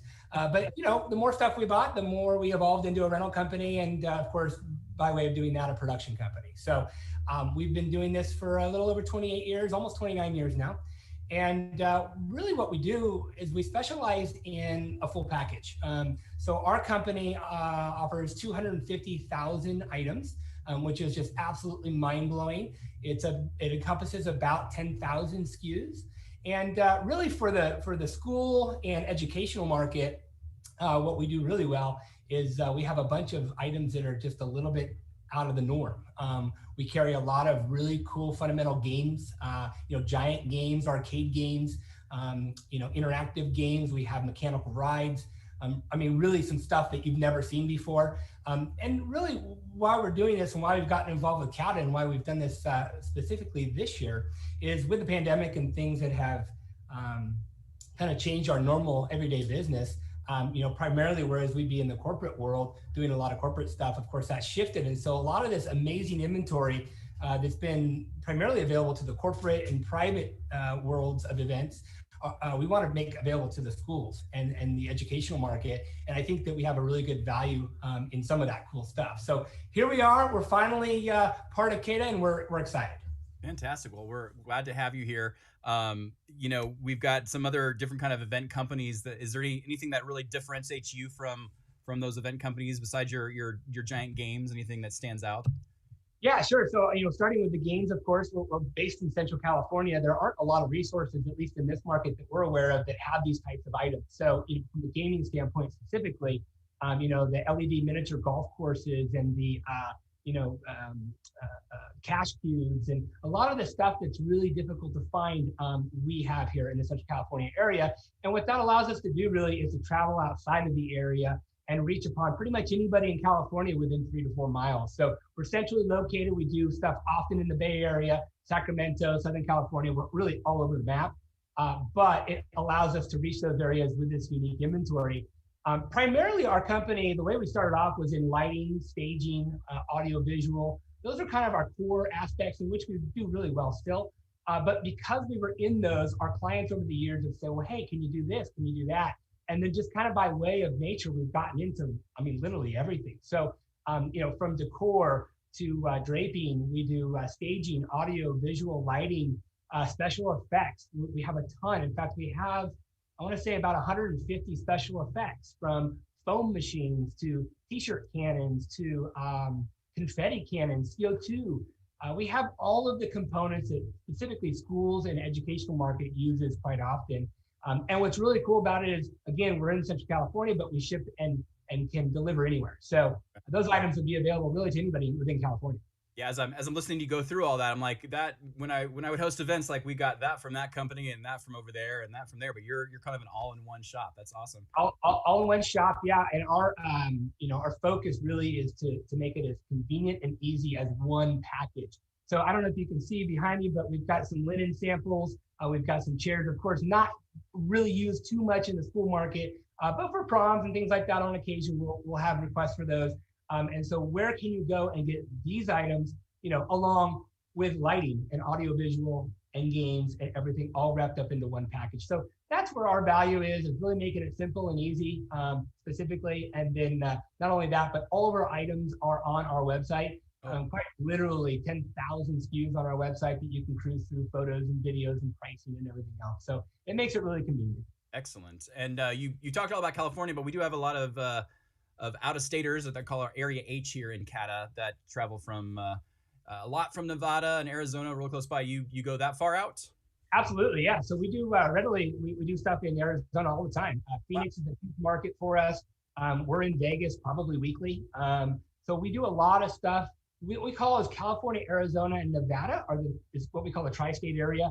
Those are our comfortable states. Of course, we've gone further than that, but we're comfortable within those 3 states. So, and again, we ship. A lot of the items are available for shipping, specifically like t-shirt cannons and confetti cannons and CO2, that kind of stuff we can ship. Of course, we deliver as well, and we do that often. But yeah, definitely. If you've got a client that's in Arizona, we do a lot of stuff in Southern California. Honestly, we'll go anywhere. Fantastic.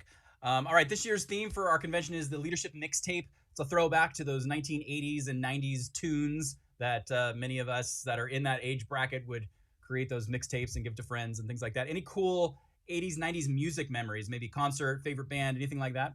So my first concert with Garth Brooks. That was my very first concert. I think I was probably under 10. I was pretty excited about that. And I'm a huge fan of country, of course, being in Fresno, California, where a lot of country is. We love it. But there's one 80s, 90-ish band / group that I just absolutely love, and that's Run DMC. Oh, yes. Takes me back to my high school days, of course. I graduated in 99, so, hey, those are right in there with the Run DMC. It's tricky. A lot of dance floor moves to that song and that band. So we love that, and I think that would be my favorite. That is fantastic. Run DMC. All right, be sure to visit the virtual exhibit hall and click on the Event Pro West link, and you can say hi to Jeff and get some more information from him and talk up your upcoming school events. We're going to start having them again. I can't wait. Thanks a lot, Jeff. You got it. Thanks, everybody.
And now we are talking with the owner of Custom Imprints, Mark Kulai. Good day to you, Mark. How are you?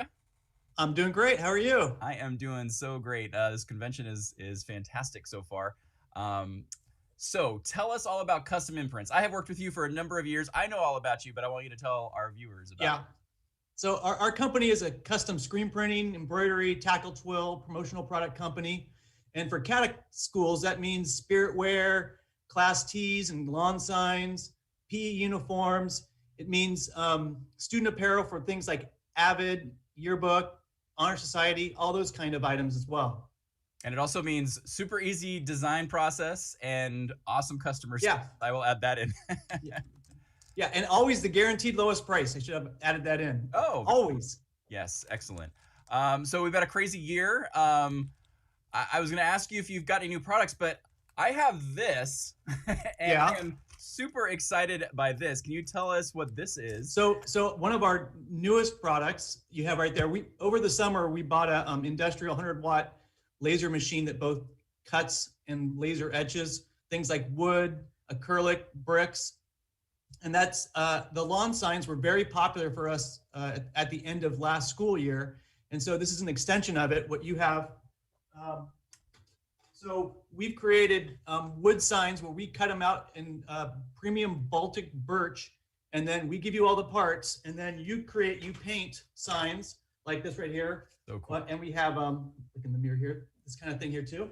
We have all kinds of different signs that your students can then use their own creativity, paint it as they want to. It's a lot of fun. So for the CADA convention, we donated out several of them. So you'll probably see them in the backgrounds. Yeah, but our website really explains it best, the process of setting the design for you, whether it's a class of 2021 design or something that's more universal for your whole school. It's a great new product. Yeah. Yeah, no, I'm excited. Like, it's just a fun little crafting thing. It'll keep my family busy for an hour or so on a weekend. And it's going to look cool either in the yard or on the back wall. And it's got that customizable portion at the bottom where you can put your name or, go whatever your mascot is. Very, very cool and neat to look at. So how has the last year been for Custom Imprints? It's been a challenge. About a year ago, right after that convention, all large events, all conventions, totally canceled. And then for us customers, hospitality, travel, restaurants, totally disrupted. And then the schools, very much, their orders really impacted quite a bit. Right. Now we're fortunate compared to most, have got a lot of customers in construction and other areas that haven't been impacted as much.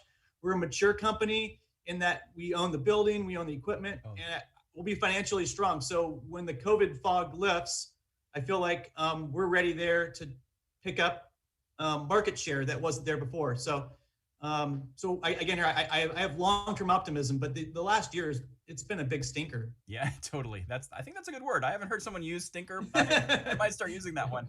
Dating myself. And we thank you, Mark. You're one of our platinum not a platinum, one of our what is it called? A medallion level sponsors. Medallion. That's the word I'm looking for. Yes. And you supply the shirts for our Castle State Conference. So I know you'll be working with Sandy Curlin for the Cafe Castle event coming up in April. So that's very cool. And then how long have you been involved with CADA overall? So I don't have the exact date. I'm pretty sure it's 25 years. 25. Very happy with CADA and think of so many years. Really bummed out that we're not at a convention this year. It's certainly a highlight of my year to travel, whether it's San Diego or Reno. We're having a good virtual event so far. So yes, and Ron's done an awesome job. Not in for person, sure, but for sure. I actually got an email last night. Someone's like, I wasn't expecting to have that CADA feel, but oh my gosh, I have that CADA feel. And so, right. Yay. Do you have any favorite CADA memories, Mark? I do. So early on, it's the first year that we decided to decorate for the theme. We also the first year we tried to give out T-shirts, and it was a New Orleans theme. And anyways, we'd given out. I had no idea how well those giving out T-shirts were going to be. It was a big cost for us to give out. Yeah. And we had a line all the way down the aisle. It was extremely long. People wanted that free shirt, and then they wore them the next time, and it really had me connected. We got a lot of new customers. It was the first time that I really felt totally, truly involved in that whole CADA atmosphere, the whole CADA energy. And I was totally hooked and sold on CADA as a business move for our company. So it's a long time ago, but that first time that we'd really gone all out at the CADA convention was a big deal for us. Yeah, it's funny you say that, because I remember one of my first CADAs, the first couple of years, I wore one of your free giveaway shirts at the Friday night dinner dance because I hadn't packed anything. So it worked out great. Yes. Well, we hope we could be in everyone's wardrobe. That would be great. Yeah, absolutely. And then we're doing the mixtape. Any fun 80s, 90s music memories? Bands? So I was in college during the late 80s, 90s. My favorite band was the Red Hot Chili Peppers. My roommates got me to go to a concert. We went down to the Celebrity Theater in Anaheim, and the event management was not ready for that crowd. Slam dancing turned into stage dives. There was some real hindrance of the stage dives, so people just started tearing apart the stage. And there's Anthony and Flea. They're still playing, still rocking on, and people are tearing apart the stage at the same time. And I ended up with a huge trophy, a big piece of the stage that was still on my wall. It was on my wall for years of my part of the Red Hot Chili Peppers concert. Wow. It's You've just like painted great time. every activities director. That is every activities director's nightmare right there. Something like that happening. Yes. Yeah. Well, it happened. So not that I did anything wrong. Yeah. Right. No. Any final thoughts or things you want to share? Yeah, I do. We've been a long year, and I feel like I'm speaking for all the CADA sponsors. There's a big media campaign, there has been for years, about shopping local. Mm-hmm. And I think I really believe in the shop local concept. And I really want to push out there to the CADA community that the CADA medallion sponsors are your shop local. Now my company, we have a very large national sponsor. A very large national competitor. And I get that you activity directors really like to have your students make the decisions, and they get impacted by a lot of the advertising. But again, we're the local company that helps sponsor events. We provide expertise, and we bring a lot of that energy to the conventions. And we really want to say that if you believe in the shop local concept, please consider your CADA medallion sponsors as your shop local. Have your students reach out to us, have them bid us. And that, again, this goes for all CADA medallion sponsors here. We're here for you, and we'd love that chance. So yeah, yes, those are great words. And as someone who has had my students go out and bid, we also come back to our CADA sponsors and say, hey, can you match this bid? As you mentioned earlier, that's exactly what you should do. Have the kids do that. Have a little bit of negotiation. It's a total skill that they have. Don't just be impacted by the advertisement, but definitely go out.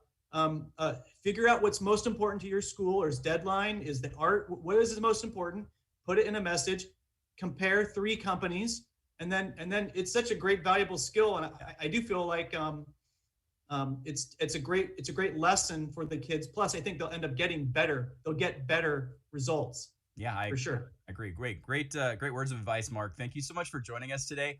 Be sure to stop by the virtual exhibit hall, click on the custom imprints icon, and jump in. Say hi to Mark, catch up with him, see what kind of products he's got. And Mark, thanks once again for joining us. Look forward to seeing you all at the convention hall.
We're here with Teresa Schmidt from Audio Dynamics. Hey, Teresa, how you doing? Hey, how are you doing, Jeff? Good to see you. I missed seeing your face last summer. Teresa helps us out at CADA Summer Leadership Camps. As our CADA sponsor, she provides the audio systems as we wow the masses with projection of microphones and music at our events and things like that. So thank you for your sponsorship, Teresa, and it's really great to catch up with you. Thanks for being here at CADA 2021. So why don't you just start off and let us all know all about Audio Dynamics. What is it that you do, and how do you support schools? Okay, well, we provide portable sound systems that are very easy to set up and use. You just roll them out, plug them in, ready to go for schools and other markets, but primarily schools. And we've been with CADA. I've been with CADA for this is my 30th. Oh wow! Year. Awesome. With exhibiting at CADA. So as you said, we provide the sound systems for the CADA camps and sound systems for schools and other markets, sound systems, microphones, amplifiers. We carry Zoom products now, podcasting. One of our customers just bought some podcasting equipment so their students can now have a podcast for their school. Fantastic. So that's pretty exciting. They just got their delivery for all their equipment last week, so I'm excited to hear the results of that. And then we'll have a big announcement here shortly. And yeah, it's a fun job. Fun. Yeah, and I as an activities director, purchased a number of your products and always loved them. Super easy. That when you say plug and play, you are not joking. Plug and play. Fantastic. Yeah, a couple of them have a big red button. You just press the button, the whole system goes on. You're ready to go. I always love to tell the story of my students who came running into me one day and said, Mr. Culver, the sound system's not working. And I walked over there and it was a CD player, and they were, it was at that point where CDs were starting to fade out. And I was like, you have to push the play button. And they're like, oh. It was the best. It was like so classic Gen Z. But so Teresa. Man, we were back in the days of tapes. Oh, I can imagine. For sure. Stopping the tape and starting the tape, and the cheerleaders have to go in, and they don't have it wound up in the right place. Totally. So how has the last year been with COVID-19? How has Audio Dynamics coped? Have you pivoted in any way to adapt to the new the new normal that we're currently experiencing? Well, for our products, it's not. We've been doing pretty well, actually, considering. And after the shock wore off of the first couple weeks of closures, I mean, I've been really lucky and blessed thanks to our loyal customers over the last year or so. If you would have asked me, last year, we were just shut down for a couple weeks, I was still freaking out. We were just spent all that money on the CADA conference, on our new catalog, mailing that out. But we've been really lucky. I've got some nice orders. All of our AC/DC sound systems, those sound machines, those have been a big seller this year. Okay. In anticipation of doing events indoor and outdoor. Plus our other systems are for indoor and outdoor use anyway. So, but we've gotten really lucky. Like Pomona Unified gave us a nice order in December for a sound system for every one of their schools. So, yeah, and on the bright side, last year we had so much inventory ready to go, and a lot of large orders were sitting on the board, and I'm literally waiting, scheduling appointments, but then those appointments were canceled right before for delivery. But we were able to deliver most of those sound systems before the end of the school year. Maybe I went into the back door at a couple schools. Well, that's maybe. Great. I'm glad that you had some results there. That's great. And yeah. All right, so you mentioned 30 years attending CADA. You've got to have one really great memory from your CADA experiences. It was Don Donye's fireworks show. Oh yeah, that was pretty amazing. That was my first convention, the CADA Celebrates America. Yes, that was amazing. Yeah, Americana. It was amazing. We had our sound system out there, out in the front of the convention center, and just kind of stressing out a bit, making sure the music's going to sync up with the fireworks. It all worked out. That was really fun. And that was just a really great memory because I know how hard he worked on that to make that happen, and it was touch and go for a while. Yeah. But the funniest moment wasn't too many years ago. And we were in, there was the Thursday night bowling and dancing. and that was in Reno, and the music's pumping, the teachers are dancing, and I walk in the hallway in front of the dance room, and a couple of young teenagers happen to be maybe staying in the hotel, and one of them turns to the other two friends and said, "Those are teachers." Because they're just going wild. I mean, they're just dancing and the music's blasting and they're just having fun. And I don't think that when you're a young teenage, you really understand that they actually have their own lives and have a good time. Human. We like to dance. We like to, have a good time. So they were kind of shocked that there was teachers in there. And that was them when they looked like they're a bunch of teenagers having a good time. That's fun. So that was fun. Yeah. All right, Teresa. Well, we appreciate your involvement with CADA. We love having you here with us this year at the virtual conference. Look forward to seeing you in the exhibit hall back in Reno next March for the 2022 convention. Thank you so much for being a part of the CADA world, and thanks for joining us today. And thanks for making this a great conference this year, Jeff. All of you at CADA Central. Thanks so much. Talk to you later.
Hey, up next, we are meeting with two members of the CADA Leadership Camps staff, Brian Speed and Melissa Edsel.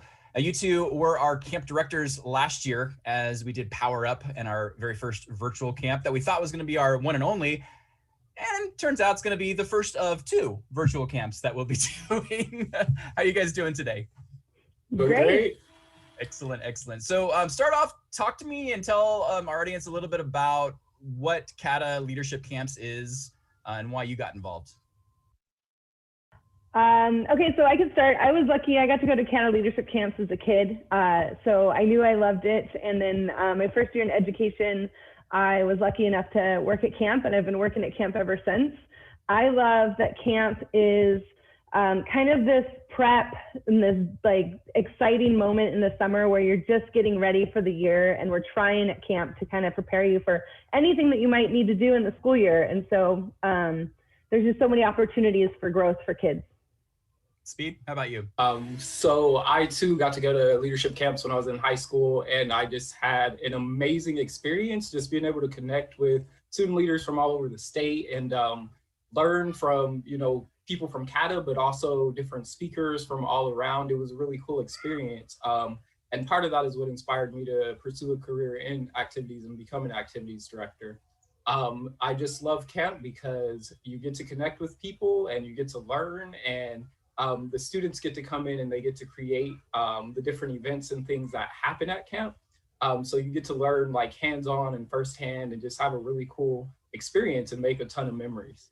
Awesome. I just realized that all three of us went to camp as students and now coming back as adults. Like that's such a testament to the program that was created back.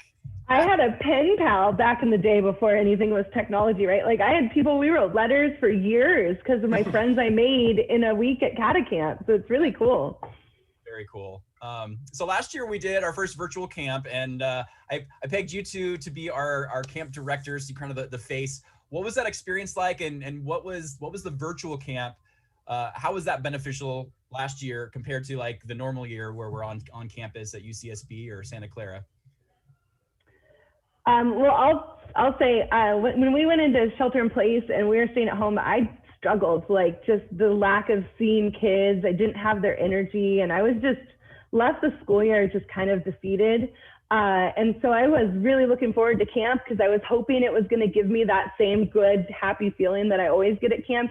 And it did. Like, it really made me feel ready for the school year. I didn't run a council, just being the director. I got to see so much and bring it to my own classroom. We've done rallies that I don't think we'd have done. And we've done lunchtime activities that I wouldn't have done had I not been at camp, and seeing what these kids could create in a few days virtually was really cool. Very nice.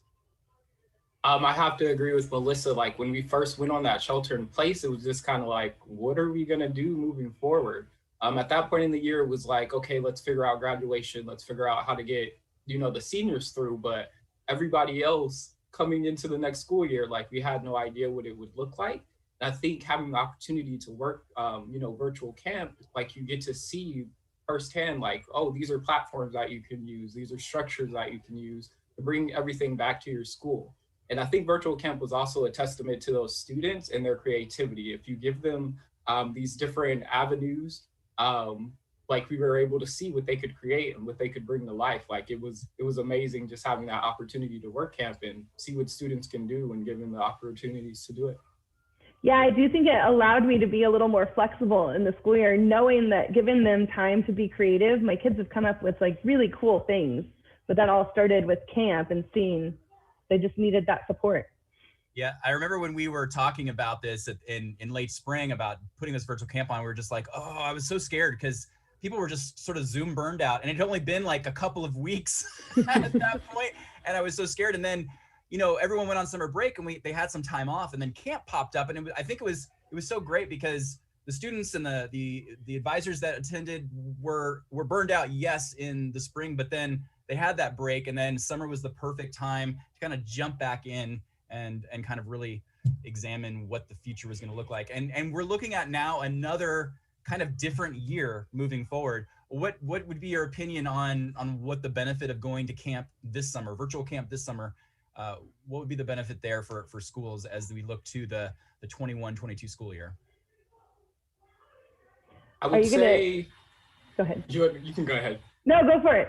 I would say, like, you have an opportunity to really reflect on this last year. We were all, for the most part, doing virtual learning. Like, you have that opportunity to reflect, but then also look ahead. So, like, how can we build? What can we do? How can we reimagine what we're going to do moving forward? Hopefully, we'll be able to come back in person. So at this camp, you'll have an opportunity to see, what worked out virtually, but also like what you can do in a hybrid setting, what you can do to start building as we come back.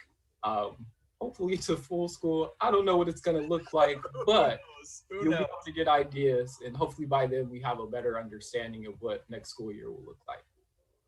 Yeah, I still think like we're going to need virtual things to happen for a while. Like, I can't imagine, I don't know, maybe we will get to all be in the gym together and having a regular rally, but I also think we need to prepare for what if we're not. And so we just need to look at all of those possibilities. And I think camp is that place where it's like this great melting pot of all these different minds and all these different people from all these different regions that have great ideas.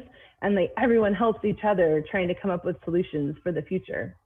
And we do, it's primarily a student training program, but we do have an advisor strand. And last year, the advisors that came together, like, it was such a great support network, and they gleaned so many great ideas from each other. And I hear that from a number of people that attended, like, what a saving grace that was over the summer, to be able to come together and really have honest conversations about the future and things that they could do and pull some great ideas.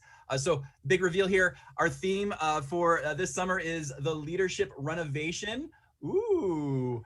So we're going to be, looking at how do we kind of take those bare bones of our leadership programs on our campus and build them up again. as it's just been such a crazy year and a half. So we're looking forward to that, July 12th through the 16th, and registration opening as of March 1st at cada1.org/leadership camps. All right, before we go, fun questions. Brian Speed, tell me your favorite CADA memory. It can be convention-oriented, camp-oriented, anything CADA-related. Favorite CADA memory. So you're like putting me on the spot. There's so many great memories. I think my favorite CADA memory would probably be as a student. So CADA has dances when we're actually in person, and like the big thing was like no freaking at the dances. And that summer I was a part of the advanced council because I got to go a couple of years, and we put together like a skit where it was like no freak dancing, and like I like to dance in high school, like I was known for being a dancer. So I got to show my moves, but it was like in a no freaking kind of context. So it's like, oh, I'm going to start freak dancing. And then there's another student who's like, oh, no, we can't do that. We got to be good leaders. I don't know. That always brings back positive vibes and a good laugh. Awesome. Melissa, how about you? Favorite CADA memory? I would say, like, as a student, so corny.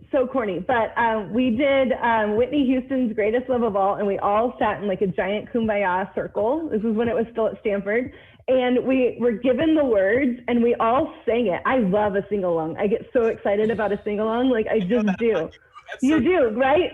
And then like as an adult, when I get to direct in person, I always make the kids do a sing-along because of that moment in my youth. Like it just makes me so happy to have, like, even if nobody can sing, it doesn't matter. It's that unifying event where everyone's in it together. It just makes me so happy. So when I'm directing, I always get the kids to do a sing-along. No, now it all makes sense now. Every time I do a sing-along now, I understand why. All right, and then mixtape era, 80s and 90s music. So many fun tunes from the 80s and 90s. So many great concerts, bands. I know Speed, that's more retro for you, but any cool memories about 80s and 90s music that you want to share with the audience? I'll share. So my sister's 8 years younger, and she used to love the Backstreet Boys. I was kind of a little old and too cool for that. So, but anyway, they went back on tour like a couple years ago, and she really wanted to go, and no one would go with her. So I went.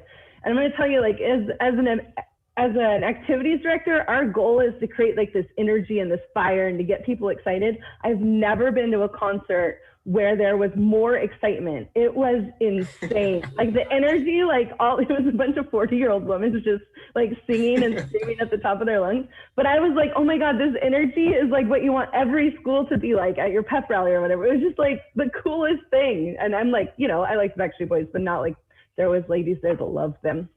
But just seeing that 90s continue, right? You're not the first person to mention Backstreet Boys as one of their favorite memories in the mixtape era. Just FYI, that's crazy. Speed, any cool memories music-wise? I don't know. I just feel like 90s hip hop and R&B was like money. I know when my wife and I first started dating, like that's all we would listen to, 90s R&B. So like, oh, let's have a night and we're like baking cookies or something. It's just like 90s R&B. 90 R&B songs all throughout our wedding and stuff. So it just brings back good memories. That is awesome. All right, well, thank you both for joining us today. Be sure to visit the virtual exhibit hall and click on the CADA Camps booth, and we'll have some staff members in there periodically throughout the open exhibit hall times and answer all your questions. Thanks again, Speed and Melissa. Have a great one.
All right, up next, we are talking with Scott Bakovich, the founder of Involve, a very cool school training. Maybe I don't know what it is. Scott, can you tell us what Involve is? Yeah, absolutely. So Involve has like one simple goal, and that's to help schools and student leadership and student activity programs create amazing and inclusive activities.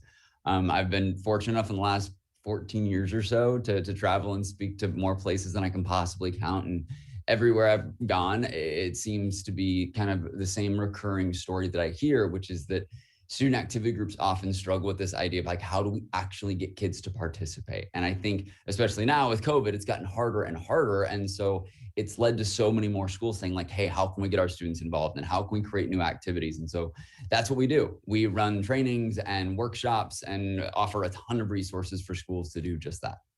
And you launched this before COVID, but you've really adapted quite well during the last year. What have trainings been like for you with this virtual Zoom type of setup? Yeah, it's been crazy. I mean, yeah, we obviously had been serving schools for quite a while pre-COVID. And when COVID hit, I think when we knew something big was kind of happening is we launched, I think just at the start of quarantine, like a free video series. We filmed it on my cell phone in my home office, and we just opened up signups to whatever school wanted it, hoping maybe like 30 or 40 schools would see value in it. And I think within a week of launching, we had something like 750 schools in 7 countries or something insane like that. And we're like, oh my gosh, something big is happening. And so in the last year, we've released a ton of new content and resources. I'm actually in our studio right now where we train schools every day. We released our virtual training program, which we've had well over 100 schools sign up for and be a part of. And so every day is training schools and welcoming them into this community where they're able to get access to these incredible activities, but more importantly, the tools and resources for their students to create their own, regardless of what health circumstances the world's facing. Very cool. And yeah, I love that backdrop that you've got in your studio there, the Create community. It's very colorful. It pops. I enjoy watching that when I get to see your videos. So how long have you been a CADA member, Scott? I feel like I should ask you. I don't even know. I'm trying to think. The first time I went to CADA, I think I was 19 or 20. And I think it was 19 or 20. So however long that's been, it's been a minute now, which is crazy to think about and say out loud. But yeah, I mean, going to CADA, whether in person or this year virtually, is always a highlight of the year. So it'll be exciting. Any best or most fun CADA memory for you? Oh my gosh, most fun CADA memory. I think it was my first time seeing, I was like 19 at the time, probably. Remember the first time seeing like the big Friday night dinner dance and like just seeing the spectacle of all of it. And I was like, oh my gosh, this is kind of incredible in a million different ways. And so I think like the first time I experienced that was kind of that like moment you never forget. So definitely on that one. Yeah, they open those doors, you walk in, you're like, oh my gosh, this is amazing. After you just 3 days of just nonstop learning and all that, it's like this fun Friday night extravaganza. Oh yeah, I missed the Friday night dinner dance, but I know this year we've got something fun going on and planned, even if it's virtual. But yeah, I can't wait to get back into that big ballroom again and do a little dancing with Scott on the floor. Yeah, hanging. Gonna do a little. I'll get you. There it is. There it is. Woo! I'm sorry I made you do that. All right. Okay. We got the leadership mixtape. We are in the 80s and 90s music era. I know you've got some fun memory from the 80s and 90s related to music. I was born in 88. So I'm gonna have to I was born in late 88. So if I have to go to like early childhood, I remember the first, and this is an embarrassing fact, but it is a legit fact.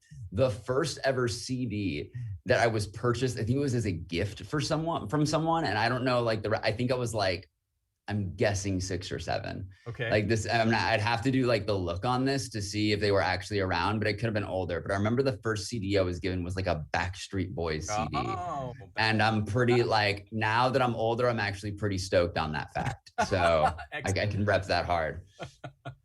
All right. And this year you are presenting a couple times during session 2 on Tuesday. You're presenting a workshop called Bringing Engagement Back, Starting an Activity Revival. Anything you want to plug related to that workshop?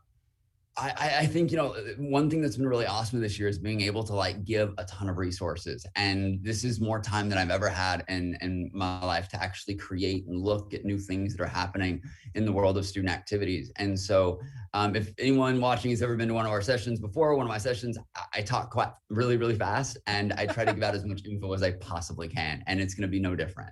Yes. I know students, whether they're virtual or hybrid or fully starting to transition back in person, we said a statement recently that I think holds really true, which is that even if school goes back to normal tomorrow, student activities sadly aren't going back to a state of normal for a while. And so I think schools everywhere are struggling with this idea of like, how do we start bringing school spirit or positive environment back, considering a lot of the activities we're using are ones that we're now not allowed to transition fully back just yet. And so we'll be looking at like how we actually start that process and activities that we can easily quick hit on schools that whether students are online or in person or a little bit of both, that they can actually feel comfortable and safe participating in.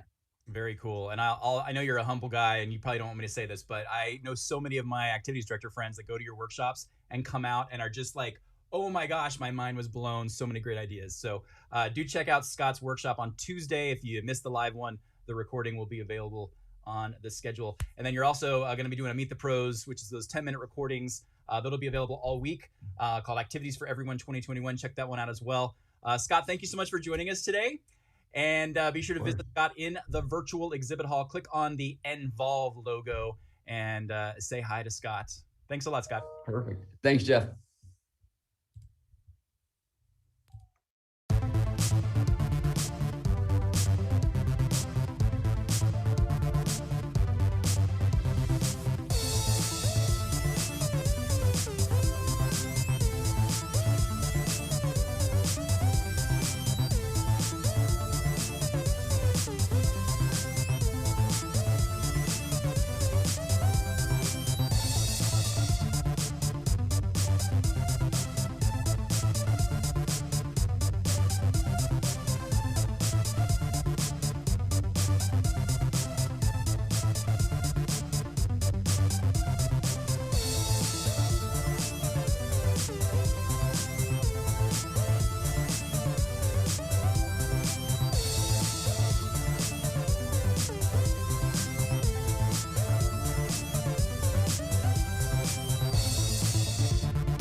Next up, we are talking to Lee Tuesnot from Herf Jones, a varsity achievement brand. Hey, Lee, how are you today? Awesome, Jeff. How are you? Doing great. So glad to have you back with us. Thank you for your platinum sponsorship here at CADA as well. We'll start off. Just tell us a little bit about Herf Jones and varsity brands and what you do for schools and what's involved with being a Herf Jones rep. Absolutely. So Herf Jones is part of a larger family of companies called Varsity Brands. And together what we do is focus every single day on how do we elevate the student experience. So Varsity Brands is made up of VSN Sports, Varsity Spirit, and Herf Jones. And Herf Jones really has two primary divisions within it, in the high school space at least. There is our graduation division, which does caps, gowns, class rings, announcements, you name it, senior apparel. And we have our yearbook division that does yearbooks, magazines, pieces like that. And really what we spend every day trying to do is figure out not only how to help schools celebrate the achievements of their kids, but also we try to put tools in their hands to make those achievements possible. And so the types of things that schools do, the types of things that CADA members do are what help pump our blood. We love doing it.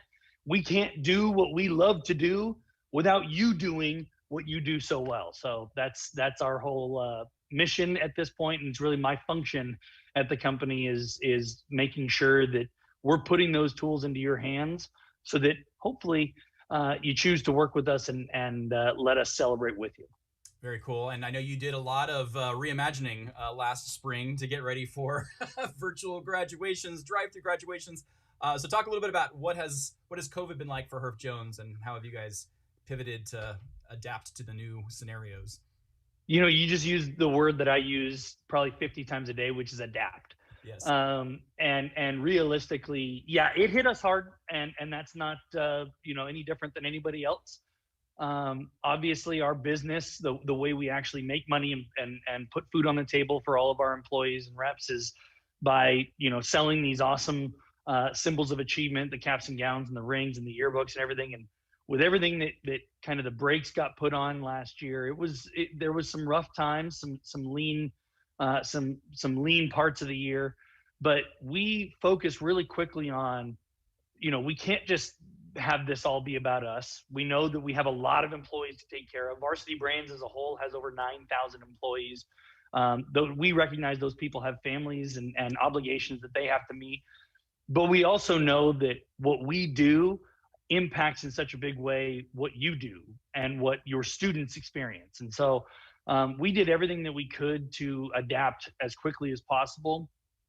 We converted one of our cap and gown plants very quickly into making masks. They weren't the prettiest masks in the world, I'm not gonna lie to you. And they were made out of cap and gown material. So it was interesting, but we knew we wanted to jump on the front lines as quickly as possible to be part of the solution. Then through BSN, we actually started producing much more professional grade looking masks that were sublimated and everything could be school spirit oriented, but also providing PPE type things. So hand sanitizing stations and gloves and disinfectant and all those different types of things that were going to help. One of the big things that they started producing that schools really loved was signage to put around campuses, masks required and the stuff that goes on the ground to tell people where to stand. That was all school branded, because we recognize in such a way that matters. Even those little details really matter to a student and their experience overall.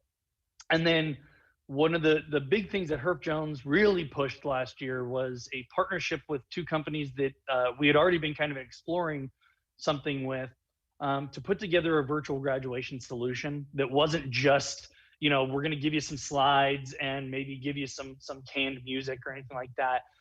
We really wanted to put something together that was unique and special, because everybody knows that the class of 2020 had something really neat ripped away from them. So we put together this virtual graduation solution. We were pumped about it. There were some bumps in the road because we were kind of building the plane as we were flying it. But it was altogether, the experience people had was amazing. And it was very fulfilling on our end to be able to fill that need, give kids something special, while recognizing and making clear that this is different and it's not always going to be this way. So yeah, adapting, a great lesson for life, but it was a tough situation, but the perseverance was phenomenal last year, and watching some of the really cool creative things that came out of it, especially from Herff as well, was phenomenal. Well, and that was the most fun. That was the most fun thing for us. Was I always kind of use the analogy. We're kind of us and our reps. We're very much like honeybees, just kind of going from flower to flower, and we get to see what's working really well here and what's not working there. And that's one of the biggest things that I always try to say that we as a company can be to a school is we can bring that cross-pollination from all of those other flowers, those other schools out there, and say, hey, if you're thinking about, your goal was we still want there to be an in-person element, but we don't know what to do. Well, you know what? We were working with a school over in Virginia that's tried this new drive-in thing, and maybe we can copy what they did. There's no stealing in schools, right? It's all utilizing the best ideas to make the best experience. So, and that's what CADA is like. People try, they come back, they report back, and someone else hears it. They adapt it for their own school site. Yeah, absolutely. How long have you been involved with CADA, Lee? Gosh, this is my 15th year personally coming to CADA. It's been a blast, and I know our company's been a part of CADA for over 30 years. So yeah, for sure, we are very tightly woven and dyed in the wool. Something that I know personally I look forward to every year. I've heard a lot of advisors say over the years, and our reps feel the same. This is kind of our new year, like in a way. And CADA is where we get a ton of ideas to try to game out during the spring that we can bring to schools in the fall. So as a company, we're paying attention to it too. It's where I've gotten any good idea that I've given to our company probably came from CADA. So I can. Very nice. I know we always look forward to the Herf Jones night of networking at the event. And we thank you guys this year for stepping up and hosting our Tuesday night family game night. So whenever someone's watching this, it may have already happened, or if you're watching this before, too, to join us for family game night, some fun stuff. You want to give any teasers on that for those that haven't yet had a chance to? I'm telling you right now. So personally, the reason why it was family game night, and I know a lot of things here are tried to gear around being able to accommodate a family.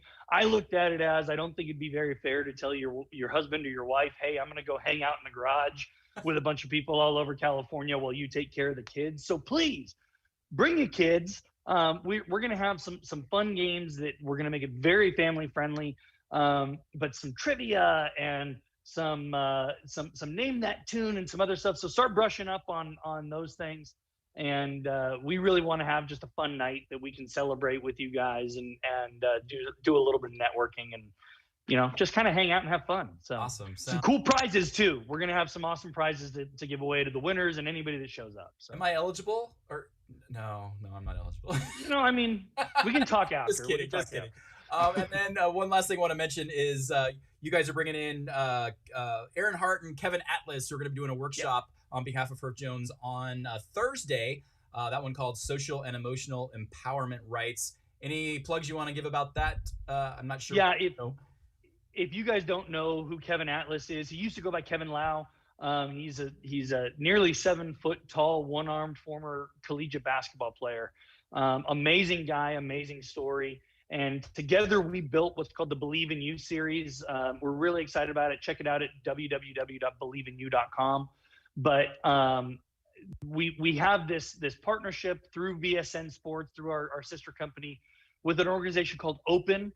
It's the online physical education network, and a lot of great curriculum writers live within the Open network. And so Aaron Hart is the head of that group. Okay. He and Kevin we all got together and they wrote some amazing social emotional learning curricula, empowerment journals, all kinds of really cool stuff. And so they're going to share what some of that stuff can do for your school. Not going to be a sales pitch. There are certainly things that we can help provide to you guys if you need it. But really the goal of that session is to put some tools in your hands and some ideas in your head that are going to help students through all of this and continue to adapt as the situations change. So that is the goal of the session. We hope you join it. Kevin and Aaron are going to do a great job, and we're pumped. All right. And again, that's called Social and Emotional Empowerment Rights during the Thursday block of workshops. So if you miss it live, you can always catch the recording afterwards. All right. Thanks, Lee, for joining us today. Be sure to stop by the virtual exhibit hall. Click on Herf Jones. They're going to have a whole bunch of reps in there. And so you can talk to your local rep. They'll send them into a breakout room potentially so you can have more of a one-on-one conversation. But looking forward to having you in that exhibit hall. And again, thanks for joining us today, Lee. Please do. Thank you. We look forward to seeing you guys.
Up next, we are talking with Sandy Kurland, who is my counterpart in the CADA Castle world. Ooh!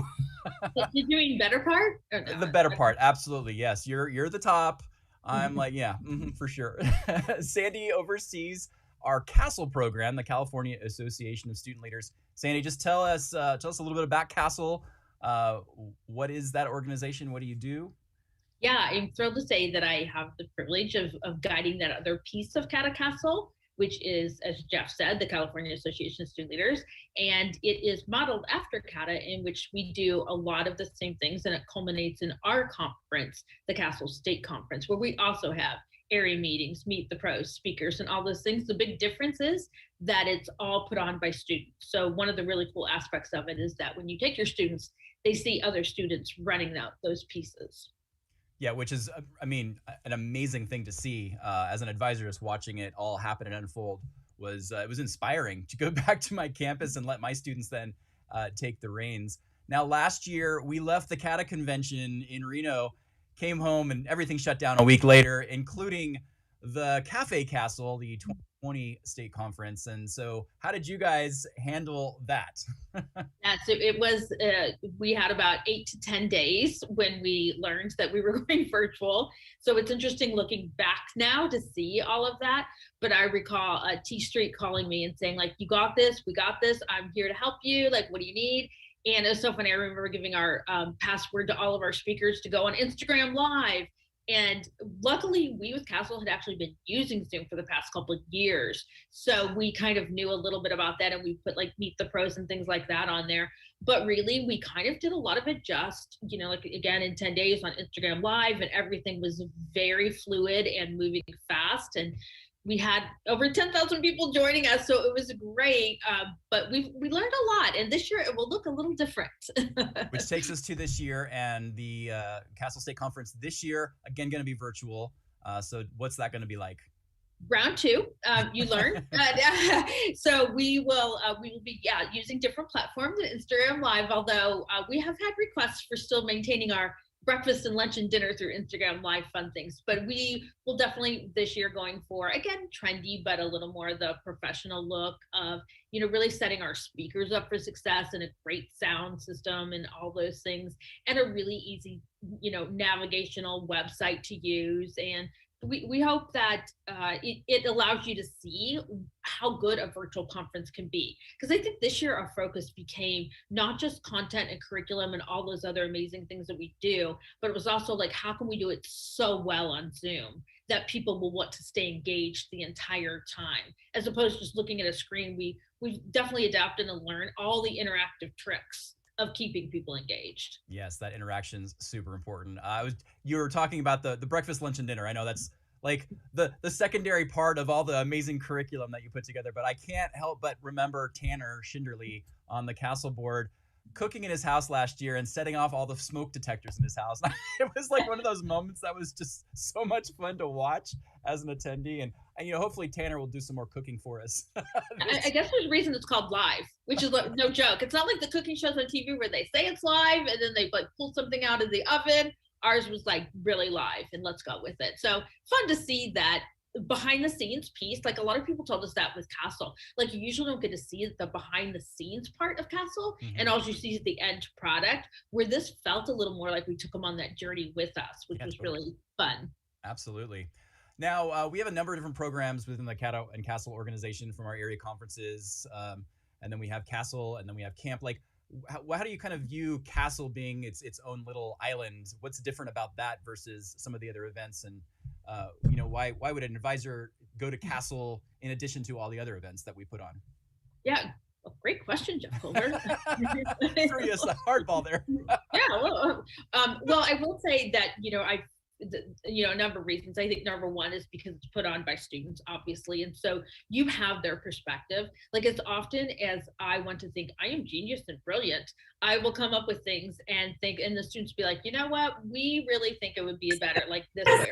And you're like, oh, that's so interesting to once again have the 13-year-old to 18-year-old perspective. And I think that's what makes it great, is really we are very catered to what students would want on the other end of it. And I would also say, while you all are at CADA, Castle is their CADA.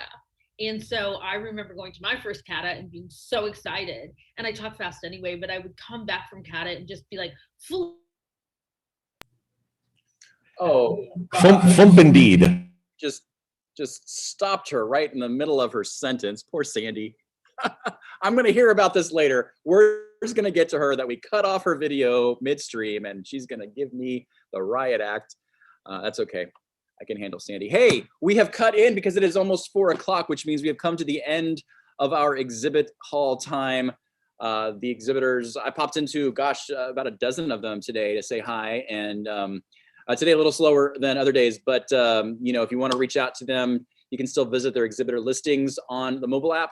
And the virtual exhibit hall will still be live, where you can click on their videos and their talk to links or their websites, and check out their content and resources throughout the coming days.